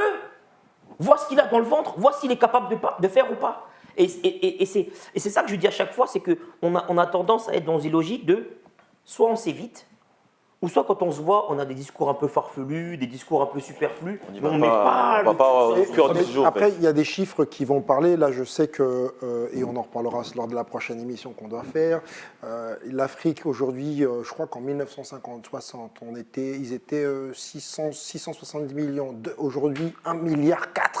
Ils disent que dans 2050, 2,5 milliards. Bien sûr. 20, que des jeunes Ça te fait peur à Zemmour là, quand tu balances tes chiffres comme Ah ça. là. ouais, mais- et tu sais ce qu'ils Ça disent fait peur à Zemmour. En 2100, ils calculaient que démographie. 40% de la La population population mondiale sera africaine Oui. et sera jeune. Mais ça commence là. de 20 à 25 ans. Donc c'est là la puissance. Et je veux qu'on aille vers les Chercher, argentés. on ira les Vas-y, toi, tu as de la puissance. Mais si on peut aussi aller vers Non, mais la jeunesse, la bien sûr, jeunesse bien sûr. et qui, eux, vont construire notre avenir et qu'ils se disent que quand on voit ces talents qui sont en face de nous, que là, c'est excellent. Oui, je peux acheter un sac. Rappelle-moi là. Wangpo, qui a autant de valeur qu'un Vuitton. Voilà, pas de souci. Et je te laisse finir de parler. Mais c'est vraiment pour moi important. J'ai beaucoup remarqué et je pense que moi-même j'ai été imprégné là-dessus. Et je l'avoue très franchement d'avoir eu cette mentalité de me dire. Ah, Renoir, moins bon, pas bon, Renoir. Mais le truc, c'est Non, que- non, mais c'est vrai. ce qu'il dit est vrai. Hein. C'est honorable, de le reconnaître. Genre, bon, Non, mais il faut, C'est honorable de le il faut reconnaître. s'en rendre compte. et je fais partie des doigts argentés. Je commence à faire partie des doigts argentés. Même moi, par exemple, je vais te donner un exemple tout simple. Je sais très bien que si quelqu'un ne connaît pas Roots, si je dis je dirige un magazine afro, automatiquement, celui qui ne connaît pas, dans son esprit, il va penser à un truc. Ouais, vite. C'est ouf, hein. C'est dingue. C'est-à-dire magazine Renoir, ça doit être un truc bizarre. Clair. Clair. Et la phrase la plus dingue qu'on m'ait dit, mais ça c'était plus dans les débuts, c'était on dirait un magazine de blanc. Mais c'est une folie de dire ça. Et la personne qui me dit ça, elle pense qu'elle me fait un compliment. Non, mais c'est Et nous, les funérailles, là maintenant, les funérailles C'est du tabou, une folie. on est accusé d'extrémistes. Et peu à peu, vu qu'on amène. Je vois dans les commentaires qu'on est vraiment. On commence à faire peur, entre guillemets, comme quoi on est menaçant, puisqu'on veut trop montrer, si tu veux, L'excellence afro. l'excellence afro. Et Ouais, alors mais que. c'est là que tu vois qu'il y a un problème parce que quand tu regardes les. Et j'ai même des Renois qui me disent oh, arrêtez avec. J'ai eu ça. bien sûr. Arrêtez avec vos trucs de Renois, là. Il faut faire pause à un moment donné. Quoi Tout le monde a fait un audit, au fait. Il faut qu'on fasse un audit de où on est et qu'il y ait une prise de conscience collective. Et comme je disais tout à l'heure, en fait, il y a des cerveaux malades, il y a plein de trucs qu'il faut soigner, je pense. Et on le voit parce que, par exemple, quand on regarde les médias, quand on va poster un truc qui valorise vraiment le black owned ou vraiment l'entrepreneuriat, il y a très peu de likes. Quand on va aller sur les trucs un peu plus de société, on voit vraiment les commentaires, etc. C'est pour ça que j'ai Il une faut se vision. réaligner, en fait. Il faut doser. On a le droit de regarder ça, mais il faut doser. C'est Oui, pour mais- ça que j'ai une vision, en tout cas moi je partage et je l'assume, une vision à la Web du Bois, une vision élitiste, les 10%. C'est les 10% d'excellents d'une génération qui vont faire avancer leur communauté, mais de la prochaine génération. Moi, c'est ma vision. Il y a Web du Bois, il y a Booker T. Washington. Moi, c'est Web du Bois. Parce que si l'énergie que tu vas investir à vouloir rassembler au plus large, ça part d'une bonne intention. Ouais. C'est très compliqué Ouais. parce que mentalement, surtout dans comprends notre pas. communauté, on a tellement été habitué à la médiocrité qu'on l'a banalisé. Parler correctement, c'est parler comme un blanc. Aller au cinéma, ça. aller à la bibliothèque ou au musée, c'est faire le blanc. Être poli, venir à l'heure, c'est faire le blanc. Donc déconstruire tout cela, C'est compliqué. ça part d'une bonne intention. Mais c'est autant de temps que tu perds à ne pas construire tout simplement les nouvelles générations. Hein. C'est Frédéric Douglass. Il est plus facile de construire un enfant fort que de réparer un adulte brisé. Donc à ce niveau-là, à travers les funérailles, tu l'as dit, on cible tout le monde. Quand je dis on cible, on parle à tout le monde. Non, on est accessible Voilà, à tout le monde. on est accessible On est à tout sur le monde. YouTube, Voilà. mais on Par sait à contre, qui on s'adresse. Voilà, on sait à qui on s'adresse et on l'assume. Donc après, les extrémistes, ceux qui nous qualifient d'extrémistes, libre à eux. Hein. En tout cas, nous, la porte est ouverte et ils en sont la preuve vivante. Tout le monde est venu, on débat, quelles que soient les origines. Mais, et vous avez mais- vu que c'est mais je vais même aller plus loin parce que on en parle souvent avec Sinaï en coulisses. Nous, on n'a pas de limite Ah oui. en termes d'invitation. Mais c'est pas tout le monde qui veut. Bah oui, faut le redire et le Faut redire. dire la vérité. Et ouais. Faut dire la vérité. Parce qu'il y a des On noms a, souvent, on a dans notre communauté et en dehors de la communauté des gens qui refusent le débat. Mais tu sais, moi, qui je rêverais que vous invitiez Qui Pascal Pro. Il va jamais Oui, venir. je vais vous dire. Je vais l'éteindre. Pourquoi il va venir Mais je sais que c'est jeté. Alors là, Il va pas venir. Il va pas Mais venir. pourquoi tu cherches- Je vais t'expliquer pourquoi ils ne Toi, viennent t'es- pas. Je vais t'expliquer pourquoi ils viennent pas. Ces gens ne viennent pas pourquoi? Parce qu'ils sont de mauvaise foi. Quand tu es de mauvaise foi, tu ne veux pas être confronté publiquement à des éléments de vérité. Tu préfères être dans ton coin avec des gens qui pensent comme toi de manière bancale qu'être confronté à des éléments objectifs. Les gens organisent des débats depuis des années sur des thématiques comme le voile, il n'y a pas de femmes voilées. Sur des thématiques comme l'islam, il n'y a pas de musulmans sur le plateau. Vous pensez que les gens sont sincères? Donc toi, tu fais une fête d'anniversaire sur la personne qui est concernée. Mais vous êtes des fous, quoi, les frères. Les gens font des fêtes d'anniversaire, le mec, il est pas là. On n'est pas là. Ouais, Steven, 40 ans, il est pas là. Ouais, on fait la fête. Vous vous rendez pas compte? Steven n'est pas là. Ces gens font des émissions, il y a 3 millions, 4 millions de téléspectateurs, il n'y a pas une femme voilée. Ça ne les dérange pas de donner la parole à l'autre. Qu'est-ce que vous ressentez, madame? Pourquoi vous portez le voile? Qu'est-ce que ça signifie pour vous? Ah non, on s'en fout. Oh non, non. Alors, pour le ménage? Oui, tu rentres pour faire le ménage. Alors je vais faire l'avocat du diable. Ils ne viendront pas. Attends, ils les ont invités. Il y a eu certaines fois des invités qui ont été aussi pris à part. Il n'y a que Hanouna. Il n'y a que Hanouna qui fait l'effort. Il n'y a que Hanouna qui fait l'effort. Il t'a invité? Comment? Hanouna, il t'a invité? Non, moi j'étais contacté par leur équipe. Ok. Mais j'ai refusé parce que j'estimais que le. Ok. C'est bien de le dire, donc il t'a quand même invité. Non, mais moi je suis transparent. C'était sur le dossier Samuel Paty. Ok. J'estimais que la configuration du plateau ne me permettait pas d'élaborer une réflexion. Et comme le sujet est extrêmement grave, c'est pas que Mathieu Delormeau il parle de mon slip, l'autre elle parle de mon lox. T'as vu, il y a un problème, il est décapité, frère. Tu vois ce que je veux dire ou pas? Et par contre, je le dis en exclusivité, lorsque le procès va reprendre, je viendrai ici expliquer le dossier Samuel Paty. Parce que j'aurai l'autorisation légalement, quand le procès aura eu lieu, d'expliquer en coulisses ce qui se passe. Parce qu'il n'y aura plus le secret d'instruction. Mais parce qu'ici, j'ai un espace pour parler. Là-bas, malheureusement, le divertissement l'emporte sur l'information. Ouais. Donc du coup, ils vont commencer à te faire des boutades entre deux jeux de mots. Il y a quand même une personne qui a été décapitée. La gravité m'empêche d'aller sur ce genre de plateau. Tu vois? Oui. Et tout est joué d'avance. Et si tu veux, tout est balisé pour qu'à un moment donné, en tout cas, même si tu ne le veux pas, tu ailles dans une certaine direction. Pro, en ce qui concerne pro, moi je suis persuadé, au contraire de toi, moi je respecte toujours, si tu veux, je donne toujours du respect. Vu que toi tu parlais d'éteindre, donc on est dans une espèce de confrontation. Alors je vais prendre le camp adverse. Je respecte tout le temps le camp adverse et j'essaie de me mettre à sa place. Je pense que ces gens-là ne sont pas forcément dans une mauvaise foi. Ils ont une façon de penser parce qu'ils sont dans un paradigme, ils sont dans une espèce de bulle où, pour eux, mais je t'assure, mais je travaille avec certains d'entre eux, Beko, je te le rappelle, alors, mauvaise foi, mais jamais de la vie. Ils sont dans leur bon droit. Toi, ils te voient d'une autre façon. Et pour répondre à Mickaël, je souhaite, et ça c'est un appel que je fais, on aimerait, et on va aller vers là, inviter vers des gens, et j'ai vu vos commentaires, inviter des gens qui sont issus du RN, Rassemblement National. Ils sont les bienvenus pour discuter. Des gens qui ne vont pas que dans le même sens et dans notre sens à nous. Donc, on a essayé d'inviter un monsieur, est-ce que je dis le nom qui m'a dit... C'est impoli de dire le nom de personne qui a refusé. Okay. Non, il a dit qu'il viendra en septembre. Je peux vous dire qu'au niveau de la colonisation et de l'Afrique... mais dans ce cas-là, donne son nom. Non. S'il a dit qu'il va venir en septembre. Il a dit ou pas? Bernard Lugan. Bernard Lugan a dit qu'il allait venir en septembre. Moi, je ne suis pas sûr qu'il vienne. Il m'a demandé de le rappeler en septembre parce que je lui ai proposé de venir lors de l'émission. L'incarnation de la fierté coloniale. Et si vous voyez ce qu'il dit sur les réseaux ou dans les émissions dans lesquelles il passe, c'est pas mal. Il ne va pas du tout dans notre sens. Les bienfaits de la colonisation. Donc moi, je pense que c'est un espace où on peut ouvrir le débat, mais quand on ouvre un débat, il faut respecter chacun et surtout pas dire « ouais, mais ils sont dans la mauvaise foi ». Non, mais tu sais pourquoi je suis pas d'accord avec toi? Ouais. Et pourquoi j'ai cité exprès Pascal Praud? Ouais.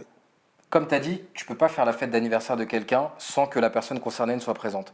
Là, on aborde des thématiques qui sont quand même importantes. Et en vrai, à chaque fois, si on tire le fil, tu peux aller vers la colonisation, vers l'Afrique, vers machin. En France, tu peux pas aborder sur une chaîne mainstream de façon sérieuse le sujet de l'Afrique. C'est pas possible parce que c'est pas un sujet qui est fermé. La colonisation, elle n'est pas terminée. Donc tu peux pas aborder ça sur un plateau. Tu vas créer un bordel qui n'a pas de nom. Il est sur quelle chaîne, Pro? Il est sur Canal+, qui appartient à Bolloré. Donc Pascal Praud, il peut pas venir s'asseoir. Il peut pas venir. Voilà, donc Pascal Praud, il peut pas venir s'asseoir. C'est pour ça que je t'ai dit, je rêverais que. Il peut pas. Je suis pas naïf. Il peut pas s'asseoir en face de toi et que tu commences à lui parler des bases militaires du franc CFA, de bases militaires, de franc CFA, de machin, de ceci, de cela, tu vas le perdre. Pascal Blanchard. Je dis, répondez simplement à Beko, je dis que c'est pas sa mauvaise foi qui va faire qu'il ne vienne pas. C'est son économie, ses intérêts économiques. C'est son employeur. Ça n'a rien à voir. Le mec, dans sa tête, je suis sûr que si tu vas parler avec lui en dehors du plateau, le mec, ce qu'il pense et ce qu'il dit, il l'incarne et il se dit pas dans tous les cas. Ah ouais, quand je vais sur le plateau, en fait, je dis ça, mais je suis de mauvaise foi. Non, il pense son truc. Simplement, là, aujourd'hui, il viendra peut-être pas. Et je suis d'accord avec toi. En fait, on est clairement d'accord. S'il vient pas, c'est pour des intérêts purement économiques et pour pas déranger son maître. Parce que là, on est clairement là-dedans. Quand tu vas sur Canal, sur sur C8, sur CNews, on est sur les bouffons du roi qui servent le roi. Bolloré-Land et sa guerre culturelle. Quand Mais ça, il faut respecter l'adversaire, ouais, c'est un bouffon, c'est un maître. Mais, Il dit l'obéit à son maître. non, mais moi je te dis que dans sa façon de penser, je me dis que Un peut-être. soldat, quoi, c'est pas un que- général. Peut-être que le mec il est dans son bon droit, que tu vois, et en tout cas il le croit. Autant que lui il pense que nous on est des extrémistes. Et en guise de conclusion à la thématique, est-ce que vous estimez, parce qu'on parle de l'excellence, mais on parle aussi surtout là des mentalités, de l'évolution des mentalités, que ce soit des nôtres, ou éventuellement la mentalité en face, je ne vais pas dire adverse, mais en tout cas d'en face. Mais il y a un point Est-ce chez que- nous. Il y a un point important, excuse-moi, je vais le préciser. Attends. Il faut que nous, on arrête de négocier les prix. Je confirme. Je valide. C'est vrai.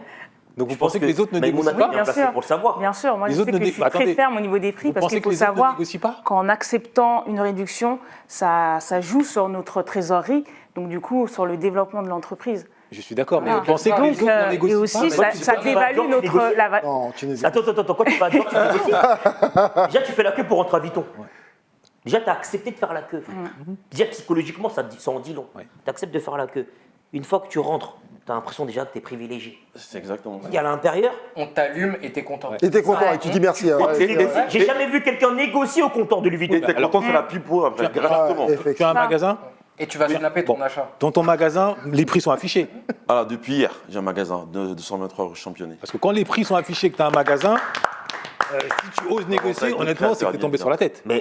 Mais Mouna, Alors moi j'ai un magasin, les prix sont affichés, mais ils négocient. bah voilà. Après moi je suis ferme. Je leur voilà. explique que c'est pas Je dis possible. que c'est un problème. Voilà, il faut expliquer. Non, mais après, non, Voilà. attends, Et on on est va pas d'accord, se mentir. on est d'accord. Dans l'optique, ça arrive souvent Voilà. quand on négocie. Moi, Dans l'optique, franchement, Ouais. non mais honnêtement, moi par exemple, je vais Même sur les champs, Grand Optical sur les champs, je négocie.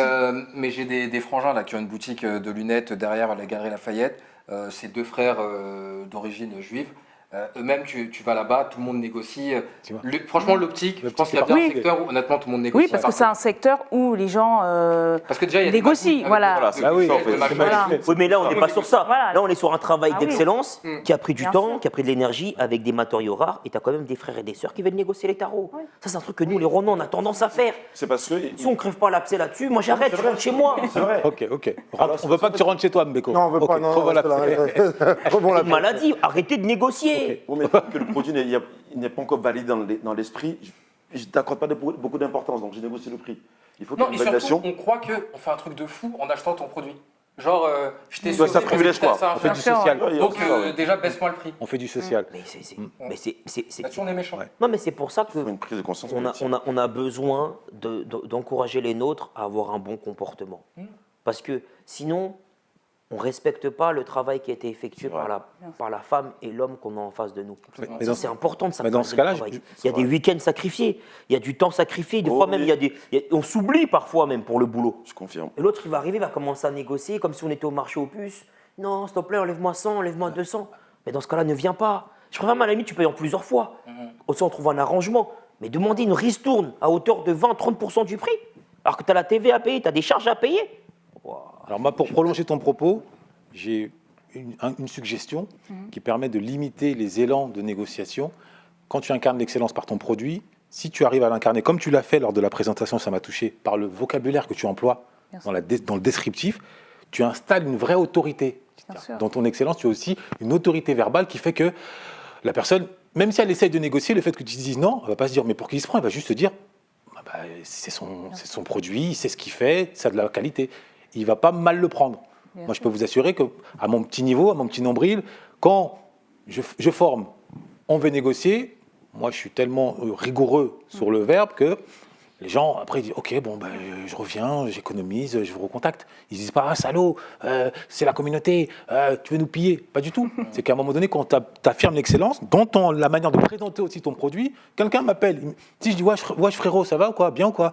Vas-y, les tarots, ouais, c'est 3 points, 4 points. » Et après, s'il me demande de négocier, forcément dans son imaginaire, parce que ce langage-là, c'est le langage de la street, c'est le langage d'en bas du grec, c'est le langage de la chicha. Donc dans son esprit, c'est pas quelque chose de sérieux, c'est pas Dior, c'est pas Louis Vuitton, où on va lui dire bonjour, c'est un monsieur, comment allez-vous? Le prix, bah, voilà la facture. Vous voyez, donc il y a aussi, je pense, Parfaitement. le rapport Il au faut langage. faire vivre Voilà. une expérience Voilà, au client. c'est ça. C'est pour ça qu'il faut une concordance entre le savoir, le savoir-faire et le faire savoir. Et de faire savoir. Nous Je sommes sais d'accord. faire ce que je fais, je produis de belles pièces. il y a un savoir-faire qui est là, et le fait de bien communiquer pour bien Exactement. vendre son produit. Est-ce qu'il y a une Voilà. sélection derrière? Exactement. D'accord. Il y a un rapport à ça, et aussi le faire savoir Les critères. par les médias d'excellence. et ceux qui ont beaucoup de visibilité. Très bien. J'ai pris tout à l'heure, j'ai parlé on parlait des rappeurs avec Migos qui chante Versace, Kobalade ou je sais pas comment il s'appelle, un Gazo qui chante Céline. Tu vois, il faut encore ces choses-là en fait qui est dans ce sens-là aussi, tu vois. Ok, on est Voilà. d'accord. Tu parles Et- d'ambassadeurs, mais après, nos clients sont aussi nos ambassadeurs. On le dit bien, Voilà. bien évidemment, parce qu'on Il parlait va y avoir des gens des stars. qui une fois Mais ça ira résonance. 1000 fois plus vite d'avoir un micro. C'est plus ça, en fait. Bien sûr, oui, je suis d'accord. Qui Ouais, fait 100 bien millions sûr. de vues. C'est plus ça, en Et, fait. Les mecs, pendant 4 minutes, ils sont en full Versace. C'est sûr. Oui. Après, il faut Ça, pas je suis oublier, d'accord, mais des voilà. fois, ça t'amène une clientèle que tu ne veux pas. Voilà. J'allais dire Aussi. D'accord, mais après, Parce que lorsqu'on parle de Lacoste. Céline ne voulait pas de la clientèle que Gazo lui apportait. Oui. Parce que ça dévalue la marque. Parce Comme que à l'époque de Céline- Lacoste, Lacoste. parce que Comme à Céline- l'époque de Lacoste avec le arsenic. Mais parce que Céline et Lacoste sont établis. Mais toi, tu viens de lancer ta marque, C'est ça. tu as besoin de trésor, un artiste te fait exploser, te balance un clip avec 50 millions de vues, avec tes sapes mitraillées dans le truc, je pense que personne ne crache dessus. Ça- mais Après, ça va dépendre de. Ça peut tuer ta marque. Alors, mon voilà. gars. Ça peut être Ouais. vraiment un Vous êtes- cadeau empoisonné. hein. Vous êtes tellement stimulant qu'on pourrait parler des heures. Non, non, ça peut vraiment être un cadeau Des vivants. empoisonné. T'as des marques, excuse-moi de te couper, t'as des marques qui sont mortes, non pas parce que le produit n'était pas de qualité, mais parce que les personnes qui Mauvaise le portaient cible. n'étaient pas la bonne Ah, cible. mauvais, voilà, c'est pas la bonne Ils ont idée. tué la marque. Alors, tué la en guise de conclusion, est-ce que vous estimez, parce qu'il y a toujours une note de positivité, et comme je l'ai dit, rapport communautaire, le vivre ensemble, c'est quand même une question majeure, est-ce que vous estimez, au même titre qu'à Melville Tolson aux États-Unis ou dans le film The Green Book, que l'excellence est l'arme la plus efficace pour faire tomber les discriminations, pour combattre le racisme? C'est-à-dire, plutôt que d'aller marcher ou de Non, lever je le crois poing, que oui. Ça est-ce que vous contribue. pensez que l'excellence... Non. Moi, je crois que oui.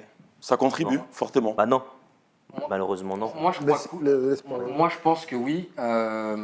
Et c'est pour ça, et je pense aussi que la communauté noire va dans le bon sens, en ce sens-là. C'est que moi, en 10 ans, je côtoie tous les jours des entrepreneurs afro-caribéens. J'ai vu l'évolution. Je pense qu'aujourd'hui, en 2023, personne n'est fou pour ouvrir un salon de coiffure merdique. Je pense que personne n'est fou en 2023 pour ouvrir un restaurant merdique ou un truc fait à l'arrache, machin. Tout le monde maintenant va mettre un minimum de qualité et les standards ne font que s'élever. Et moi, je pense que plus tu élèves les standards dans toutes nos disciplines, que tu sois un restaurateur, que tu sois un barbeur, que tu sois... peu importe, ça change la perception que les autres ont de nous. Puisque au départ, quand les autres pensaient noir, afro, ils pensaient médiocrité, directement. Pourquoi? Parce qu'ils se référaient, ils allaient passer devant un restaurant africain, ça avait l'air chelou. Ils allaient pas... Non mais c'est vrai, ils allaient passer devant... en fait, tout ce qu'ils voyaient associé de près ou de loin à de l'entrepreneuriat africain, ça n'avait pas l'air qualitatif. Si tu ne mets que du qualitatif dans la tronche des gens, mais il y a un moment où, à part si tu es complètement borné, il y a un moment où ta perception est quand même censée un peu évoluer. Moi, c'est mon avis. Ok. Ouais, mais ce que tu dis n'est pas corroboré dans l'histoire parce que les premiers contacts entre les Européens et les Africains, il y avait de l'excellence du côté africain. Ça ne les a pas empêchés de développer un complexe de supériorité à un autre endroit. C'est pas parce que tu es excellent dans ce que tu fais que l'autre forcément va te reconnaître cette excellence. Tu as quand même des Européens qui ont écrit que les pyramides ont été construites par des Blancs qui sont venus d'Europe. Certes, mais Tu vois ce que je veux dire ou pas? La mauvaise foi t'empêchera toujours de reconnaître l'autre comme il est. C'est pas parce que l'autre est excellent, qu'il produit quelque chose d'incroyable, que tu vas forcément te soumettre à ça. Pico, est-ce que tu, puisque je te connais, je te côtoie de façon quotidienne, encore une fois, comment toi, qui prône qu'on doit s'organiser nous-mêmes, tu es en train de, encore une fois de plus, je te surprends à quémander, à dire que on attend de l'extérieur la reconnaissance sur l'excellence. Est-ce que c'est pas déjà nous-mêmes, en interne, déjà, cette fameuse, oui, mais tu dis que les autres, que les autres se disent que nous, on n'a pas été excellents. Mais ça c'est le problème des autres. Et aujourd'hui, je parle aussi que Céline, que les autres... Pour lutter contre le Pour racisme. lutter. Est-ce C'est que ça. l'excellence c'est que et Martel fait tomber le mur ou le complexe pas de du supériorité? tout. Lui, Mais il dit pas non. du tout. Je dis non parce que nous avons des explorateurs portugais, français, espagnols qui, devant le génie africain, ont dit que ce n'étaient pas des Africains. C'est ça que j'essaie de vous expliquer. alors, C'est-à-dire qu'ils sont arrivés devant... Pour être sûr qu'on comprenne, c'est-à-dire concrètement. C'est-à-dire que vous avez des explorateurs Ouais. français, Ouais. espagnols, Ouais. portugais qui ont écrit que ce qui s'est passé au niveau des empires, l'empire du Ghana, l'empire du Congo, Ouais. ce qui s'est passé au niveau des architectures, Ouais. ce n'étaient pas des Africains qui étaient à l'origine de ça. Tellement c'est fort, tellement c'est beau. Même devant de l'excellence, ils ont nié notre capacité à produire du beau. C'est-à-dire même devant l'excellence, ils sont racistes. Donc c'est pas parce qu'on est excellent qu'on va lutter Ouais, contre mais- le racisme. et aujourd'hui- mais je peux te citer sans contre-exemple. Il n'y a pas une personne qui peut te dire que Michael Jordan, c'était pas le Graal. Tu as parlé de Michael Jackson, il n'y a pas une personne qui peut te dire que Michael Jackson, c'était pas le Graal. Il n'y a pas une personne qui peut te dire que... En gros, ce qu'il le dit, racisme aux États-Unis. non, en gros, ce qu'il dit, ça renvoie à la question initiale. Est-ce que l'excellence fera en sorte que dans la tête des autres, finalement, c'est plus l'exception qui confirme la règle, mais finalement, l'exception crée une nouvelle règle. C'est-à-dire le fait que, tiens, si on voit un excellent, un deuxième excellent, un troisième excellent, Moi, je pense que non, multiplier les par contre, excellences, ça ne peut qu'abaisser... moi, Dans je ce que disait Michael Lab, notamment pour Michael Jordan, je pense qu'il y a des familles, on les appelle les rednecks, Oui. qui ont admiré un noir, et certaines personnes, en tout cas certains enfants, ont pu se mettre même le racisme de leur famille, le couper, l'arrêter, parce qu'ils étaient en admiration devant Michael Jordan. Donc oui, je pense que l'excellence peut à un moment donné enrayer C'était la théorie de Martin Luther King, Oui, c'est la satyagraha. Non, mais lui-même le disait dans des interviews, il le disait, j'ai beau être excellent, ces hommes qui me reconnaissent, ces hommes blancs qui me reconnaissent mon excellence, ne me laisseront jamais épouser leur fille. Donc l'excellence n'a jamais permis de transcender le racisme. Ça serait. Ok. Ça serait. Toi, qu'est-ce que tu en penses? Mais allez demander. Allez demander autour de vous à des hommes qui ont réussi à un certain niveau, si leur réussite leur permet notamment du mariage mixte. Ben, par exemple, les Asiatiques, les Chinois pourraient te dire, il fut un temps, on les appelait les Shintok, les jaunes. Aujourd'hui, on déroule le tapis rouge et tout le monde veut bosser avec eux, tellement ils ont incarné l'excellence, ils ont basculé. Donc, il y a des exemples. Attention. Ils sont devenus incontournables. C'est pas pour autant qu'on les prend pas de haut. Ils sont Les devenus Chinois, on les prend incontournables. qui les prend de haut? Non, attention. C'est pas parce que quelqu'un est incontournable dans son domaine que nécessairement tu n'as pas un complexe de supériorité à son endroit. Attends, aujourd'hui, sincèrement, quand à la télévision, parce qu'ils ont des... Les gens n'ont pas le choix. Attends, en termes de soft power, quand ils te montrent à quel point ils ont l'art du gigantisme et de l'architecture millimétrée. Là, récemment, ils ont montré à quel point, alors qu'on les accusait de ne pas participer, de ne pas avoir d'élan écologique, mais ils ont montré, attends, dans des déserts chinois, je ne sais pas si c'était des centaines, des milliers de tractopelles dans tous les sens, organisés, des panneaux voltaïques, et les gens, le monde entier applaudit. C'est-à-dire qu'à un moment donné, l'œuvre, parce que moi je pense que l'excellence individuelle ne peut pas évidemment avoir un effet pour contrer le racisme. Par contre, quand ça se multiplie, à un moment ou à un autre, quand c'est un tsunami d'excellents, il y a des Beko, des Philippe, des Michael, des Maïmouna, des frères Rambo. On va prendre l'exemple du Qatar avec les Arabes. Tu crois que les Français, les élites françaises, ils aiment ces Arabes-là? Ou ils savent qu'ils ont de l'argent? Mais attends, non, parce que tu parles de racisme. Je te réponds. Je te réponds. Ouais. Où est l'excellence arabe, justement, dans ce domaine? C'est l'argent, mais l'excellence en termes de savoir-faire, on parlait de savoir-faire tout à l'heure, ou de savoir, ou de faire savoir, où est-elle? Mais c'est pour ça que je te dis qu'à un moment donné, c'est pas parce que tu vas être puissant ou excellent, puissant financièrement notamment, que l'autre va te respecter en tant que tel. L'autre va se servir de toi. Et en plus, attention, parce que déjà, ça dépend. Le racisme, en réalité, j'ai envie de te dire, tout le monde est raciste. Tout le monde. Tu vas parler avec ta mère, avec ton cousin, avec ton voisin. Le juif va être raciste du musulman, le musulman va être raciste de ceci, l'arabe va être raciste du noir, le noir va être raciste de l'arabe, le blanc va être raciste. Tout le monde est raciste. Ça, on n'en est même plus là. Moi, en fait, le seul truc, je ne demande pas à ce que les gens nous aiment. Tu ne peux pas forcer quelqu'un à t'aimer. Moi non plus. En revanche, tu peux forcer quelqu'un à te respecter. Absolument. C'est la seule chose. Et le problème de la communauté noire, c'est que très souvent, on a fait ou on fait pitié. On nous prend pas au sérieux. Moi, c'est la seule chose que je demande, qu'on nous prenne au sérieux, point barre. Après, je ne demande pas aux gens de nous aimer, de nous faire des câlins. Et jusqu'à preuve du contraire, les Ne pense pas qu'en France, on aime plus les juifs que les noirs, mais on les prend au sérieux. Ne pense pas qu'on aime plus les Chinois que les noirs, mais on les prend au sérieux. Je demande juste qu'on nous prenne au sérieux. Moi, c'est tout. Je n'ai jamais pensé autre chose que ça. Et pour aller dans son sens, je pense qu'effectivement, s'il y a une accumulation d'excellence, d'excellence à ce niveau-là, On te je pense prendra au que ça peut sérieux. faire changer justement le paradigme. Et arrivent même nos célèbres vendeurs de marrons chauds qu'on voit dans la rue, les Indiens, qui se font de plus en plus respecter. Tu vois, on avait cette image d'eux, on les appelait les gling-gling.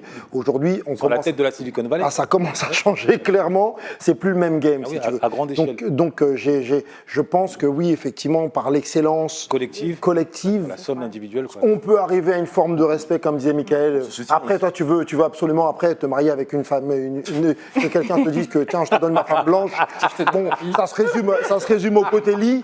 Ça, c'est pour toi, ça, c'est ton excellence. Bon, bah écoute. Pascal Pro sort de ce corps. Là, ça, c'est la mauvaise foi dans toute sa splendeur. Non, Que mais. Pascal Pro sort de ce corps. Ce corps. Alors, Après, moi, j'aimerais Comment aussi T'en prie. rajouter, pour arriver peut-être à une excellence noire, il faut aussi partager son savoir-faire. Parce que l'avenir, c'est ça, les tu parlais de jeunes. transmission tout à Voilà, l'heure, la méthode. faire la transmission, Ben oui. ça c'est important. Et La clé, éviter de la garder ce savoir-faire, On est être d'accord. des mentors. Si on sait qu'on a de l'expertise dans un domaine, le partager, être mentor. Tu ça formes c'est des gens important. Oui, moi j'ai formé deux opticiennes. Très bien. Et il y en a une qui est actuellement avec moi. Tu formes des gens. Pas encore. Ok, c'est en projet. C'est un projet. Et nous, on visibilise des gens. On forme pas, mais on visibilise des gens. Oh, on les On forme aussi. visibilise. Oui, et mais- en même mais temps, là, j'essaie. Ah, on voit, Oui, Ok, quand il y a des part entrepreneurs, l'excellence. des petits frères qui veulent. C'est important. on est d'accord. L'excellence, c'est aussi la transmission. C'est C'est ça. l'excellence dans le temps. Alors, si vous aviez un dernier message, qu'on a vraiment étiré, mais on va faire autrement, tellement la richesse, ça allait dans tous les sens, c'était l'émulation collective, un message à adresser aux jeunes, même si on parle à tout le monde, hein, mais en particulier aux jeunes de 20 ans, qui ne savent pas encore quoi faire vraiment de leur vie. Avec ou sans le bac? Sans le bac. Sans le bac. Et Adresser un voir le message. combien de livres. Ouais. Combien de livres? Combien de livres. Sartre. Non, la boutancie. Adressé aux jeunes de 20 ans qui ont encore ce mental de... Ils ne savent même pas associer leur nom ou ils doutent que leur couleur puisse être associée à l'excellence. Qu'est-ce que vous pouvez leur dire? L'excellence autre que dans le sport et dans la musique. Bien sûr. Honneur aux dames. Moi, je leur conseillerais simplement de travailler, de faire un dépassement sur soi et surtout ne pas se mettre à l'idée de jalouser l'autre, d'avoir de la jalousie et de vouloir dépasser l'autre. L'objectif, en fait, pour aller vers l'excellence, c'est un dépassement de soi et avoir de la persévérance, une force et surtout de la patience. Très bien. Merci. Moi, je dirais tout simplement de ne se fixer en fait aucune limite. Aucune limite, aucune barrière mentale, partir du principe que si on veut, on peut. Parce que ce n'est pas des choses qu'on va nous apprendre à l'école. On ne va pas t'apprendre l'entrepreneuriat au lycée. On ne va pas te dire au lycée que tu peux être tout. Et la France, c'est un pays qui marche énormément par réseau. Donc tu as l'impression que si tu n'es pas dans les bons réseaux, tu es cuit. Donc se démerder, bouger, aller dans des événements, rencontrer du monde, ne pas avoir peur de réseauter, ne pas avoir peur de parler de son projet, ne pas avoir peur de sacrifier des heures de travail, ne pas avoir peur de dépenser de l'argent. Ceux qui ont peur de l'argent ne font pas d'argent. Et voilà, et aller... et en tout cas, on n'a qu'une vie sur cette terre jusqu'à preuve du contraire, donc il ne faut pas la passer avec des regrets et allez-y à fond. Très bien. Voilà. Merci. En plus de tout ce que mes collègues ont dit, je dirais effectivement de se challenger en permanence. On est dans une société où tout est accessible, on peut se former. Donc n'est pas hésiter en tout cas à être curieux, à être à force de proposition, à aller de l'avant, etc. Et essayer de planter un terreau fertile à un projet qu'on a en tête. Et il ne faut pas hésiter en tout cas à aller plus loin, parce qu'une idée ne vaut rien tant qu'il n'y a pas l'exécution derrière. Donc il faut vraiment aller dans cette quête de recherche, de continuité. Et je finirai par cette phrase. Si je disposais de 9 heures pour abattre un arbre, j'utiliserais 6 pour aiguiser l'arche. Donc du coup, c'est important en tout cas de travailler les fondamentaux, les bases, pour justement être performant plus tard. Parce que quand les fondements en tout cas sont pas bien définis, ça peut scroller rapidement. Merci. Oui, alors depuis tout à l'heure, peut-être que ça n'a rien à voir, mais je me dis, tiens, qu'est-ce qu'il nous faut encore dans cette communauté pour réagir, pour se dire qu'il faut pousser certaines élites, l'excellence noire et la reconnaître et pas se sentir mis de côté ou tu vois manquer de reconnaissance. Je me dis, mais aux États-Unis, ça fonctionne. En tout cas, c'est plus reconnu, j'ai l'impression. Et c'est un peuple qui a souffert, qui a eu aussi beaucoup de souffrance. Il y a tonton David qui disait, nous sommes issus d'un peuple qui a beaucoup souffert. Faut-il encore qu'on souffre, nous, noirs de France, noirs africains, francophones, faut-il souffrir encore plus pour qu'on sache qu'à un moment donné, plutôt que de vouloir redescendre celui qui sort du panier, le De Crabe, on va le redescendre, on va créer des groupes, je vois sur YouTube, dernièrement avec la sœur Kelly Massol, le frère Philippe Simo, et on veut absolument le descendre, on veut les descendre. Mais qu'est-ce que c'est que ça? Il faut encore plus de souffrance pour qu'on comprenne que ces gens-là, poussons-les. Poussons-les, poussons les funérailles des tabous aussi, poussons tous ceux qui veulent faire des choses, poussons Mike, poussons, excusez-moi, j'ai pas encore bien Wangpo Prince et Maimouna, Ouais. poussons ces gens-là et surtout, alors chatter, cliquer autant que vous voulez, mais moi je vous dis comme je pense. Si tu veux chatter, chatte dans ta chambre, mais à un moment donné tu vas souffrir, papa. Tu vas souffrir parce que si ces gens-là, si à un moment donné il n'y a pas une locomotive qui part, crois-moi que ça t'ouvrira pas forcément certaines portes. On est là aussi pour être, entre guillemets, si je peux me permettre, comme Beko ou d'autres précurseurs. Si ça donne l'opportunité à certains autres de savoir que oui, c'est possible d'être avocat. C'est encore plus possible en gardant ses locks. Voilà. Donc, vraiment, n'attendons pas de souffrir encore plus, qu'on arrive limite comme à l'apartheid, à faire des choses. Et ce qui est bizarre, c'est qu'en France, ça ne sera jamais dit de façon directe. Ça sera indirect, sous-jacente, mais il y aura les plafonds. Donc, let's go. C'est vraiment une prière que je fais là pour qu'on n'aille pas jusqu'à des souffrances extrêmes pour prendre conscience. Moi, ce que je dirais aux jeunes qui nous suivent, il faut soutenir les frères et sœurs qui font du très bon travail, qui sont excellents. N'ayez pas peur de les encourager, de les enrichir. Il faut assumer ses choix. Moi, je suis fier de porter les lunettes que Maïmouna a fait pour moi. Dès que je peux en acheter chez elle, je vais en acheter chez elle. Dès que je peux envoyer quelqu'un, je le fais aussi. Parce que pour moi, il n'y a pas d'amour, il n'y a que des preuves d'amour. Et il n'y a pas d'excellence, il n'y a que des preuves d'excellence. Donc quand on soutient quelqu'un, c'est parce qu'on estime qu'elle fait du bon travail, cette personne. Et moi, je dis, quand l'aventure des funérailles des tabous a commencé, je suis allé voir Sinaï. Sinaï, il est témoin, je l'ai dit. J'ai dit, Sinaï, il faut que tu sois le producteur numéro 1 de la communauté. Au début, il rigolait, il me dit, qu'est-ce que tu me racontes, petit frère, tu dis n'importe quoi. Mais aujourd'hui, moi, je le pense, et je le dis publiquement. J'aurais pu aller voir d'autres personnes, mais je suis venu le voir lui. Parce que je veux qu'il s'enrichisse encore plus, je veux qu'il soit une force de proposition. Et aujourd'hui, quand je vais aller chez Wongpo acheter mon sac, c'est le même état d'esprit. Quand je vais chez Mewax acheter mes lunettes, même état d'esprit. Quand je travaille avec Michael de route, c'est le même état d'esprit. Dans tous les compartiments de ma vie, je fonctionne comme ça. Et c'est comme ça qu'on va s'en sortir, qu'on va avoir des femmes et des hommes millionnaires dans notre communauté, voire milliardaires, et qu'on sera beaucoup plus à l'aise économiquement et qu'on fera bloc. Et à ce moment-là, on pourra dire qu'on est une communauté forte et puissante. Donc c'est ce que je nous souhaite. Je nous souhaite tous autour de la table d'être extrêmement riches, d'avoir des projets qui sont complètement fous, d'aller au bout, et surtout d'avoir à cœur d'être des modèles pour les nôtres et de produire à chaque fois que Dieu fait des produits excellents. Une transmission, une redistribution derrière. Bien sûr, mais c'est ça. De toute façon, ça se fait naturellement. L'argent, il circule. Ça se fait naturellement, ça. L'argent, il circule. Comme vous le voyez, cette thématique collée au plus près de l'émission, l'excellence dans toutes ses composantes, avec cette énergie positive qui nous caractérise, qui doit caractériser tout porteur de l'excellence. À titre individuel, si je dois rajouter une petite goutte dans cet océan de positivité et d'énergie constructive, je dirais simplement que ce n'est pas l'union, et ça n'a jamais été l'union qui fait la force, sauf sur un champ de bataille, c'est l'union des forces et l'union des excellents qui fait la force de l'union. Vous pouvez être 1000, si vous êtes 1000 incompétents, vous ne vaudrez rien. Donc attachez-vous d'abord à être individuellement excellent dans un domaine, en étant passionné, persévérant. La sueur doit précéder le sourire. La sueur d'abord, le sourire après. Et évitez autant que possible les pessimismes. Quitte à être seul, évitez ceux qui disent c'est pas possible, mais pour qui tu te prends, les accablez pas, ce n'est pas de leur faute. Fuyez-les comme la peste. C'est pas de leur faute, néanmoins, c'est votre faute si vous restez à leur côté. Ils vont creuser votre tombe avec vous. Donc éloignez-vous et rapprochez-vous des bibliothèques et dans les livres. C'est dans les livres, le sens du détail, de la rigueur, du verbe, du savoir-faire, du faire-savoir, que se trouve la quintessence de l'excellence. Voilà les funérailles des tabous pour aujourd'hui. C'est la Bible pour finir. Non, mais je suis sur la Bible. Quand vous avez des pessimistes qui viennent vous décourager ou des personnes qui vous disent c'est pas possible, il y a un verset dans la Bible qui dit pardonnez-leur, ils ne savent pas ce qu'ils font. Exactement. C'est le Christ qui a dit ça quand il était crucifié et qu'on lui a demandé pourquoi il n'envoie pas Dieu pour intervenir, pour éviter la crucifixion. Il a dit non, pas du tout. Pardonnez-leur, ils ne savent pas ce qu'ils font. Donc il faut être indulgent avec ces gens, les éviter quand même, hein, voilà. Il faut être indulgent. D'accord. Merci. Les funérailles des tabous, c'est votre émission, c'est notre émission, c'est l'aventure, c'est un élément, une vague historique. Seul, on va vite, mais c'est ensemble qu'on va loin. Et c'est ensemble autour d'une table qu'on va loin et haut. Au-dessus du pessimisme, au-dessus de l'émotivité, au-dessus de la paresse.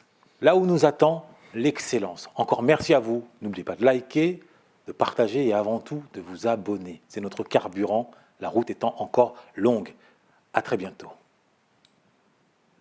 Au nom de toute l'équipe des Funérailles du Tabou, je vous remercie d'avoir suivi attentivement cet épisode en espérant qu'il aura mis du grain à moudre au moulin de votre réflexion. Comme vous le savez, notre communauté fait face à un certain nombre de défis, aux allures de déficit. Nous pâtissons, ayons le courage de le dire, d'un déficit entrepreneurial. Nous sommes plus des consommateurs que des acteurs économiques. Où sont nos entreprises dignes de ce nom ? On se rend à Château-Rouge, à Château-d'Eau, on s'aperçoit que les magasins qui vendent nos produits ne sont pas vendus par nous-mêmes, mais par d'autres. Et s'agissant du terrain organisationnel, c'est un secret de polichinelle. Nous ne sommes pas encore au rendez-vous de l'excellence en la matière. Ou même encore, déficit d'ordre culturel. Où sont nos journalistes, nos historiens, nouvelles générations, qui peuvent transmettre le sens de la dignité aux prochaines générations. Qu'est-ce que ça donne comme conséquence ? Ça donne une communauté parfois enchaînée ad vitam aeternam au HLM, à l'assistanat. Pire, psychologiquement enfoncée dans une forme de victimisation. Et il se trouve, et Dieu merci, que notre communauté regorge de personnalités ici ou là qui ont une expertise à faire valoir et à mettre au service des nôtres afin de tordre ce déficit et d'engager cette renaissance par l'excellence. Si vous voulez être des acteurs du changement, de votre vie, quand on sait que ce n'est pas l'union qui fait la force, c'est l'union des forts qui fait la force de l'union. Si vous voulez être fort, eh bien, nous avons concocté des vidéos. Mais ce ne sont pas des vidéos de divertissement, ce sont des vidéos qui vous donneront des clés pour vous permettre de faire face à ces défis. Des clés sur le terrain entrepreneurial. Comment réussir à tenir le coup et à avancer avec succès sur ce terrain-là. Des clés sur le terrain culturel. Comment réussir à maîtriser votre logos, à bien vous exprimer, à mettre en avant sur des terrains intellectuels. Des clés d'ordre organisationnel. Comment parvenir à être structuré efficacement et à répondre aux défis que cela impose. Eh bien, c'est simple. Il vous suffit de cliquer dans la barre de description où vous y attendent des vidéos 100% gratuites. Mais gardez bien en tête que gratuité ne rime pas avec médiocrité. Bien au contraire. Mais la vraie question que vous devez vous poser, c'est êtes-vous prêt à devenir les acteurs de votre destin et non plus simplement les spectateurs ? Je vous laisse la réponse.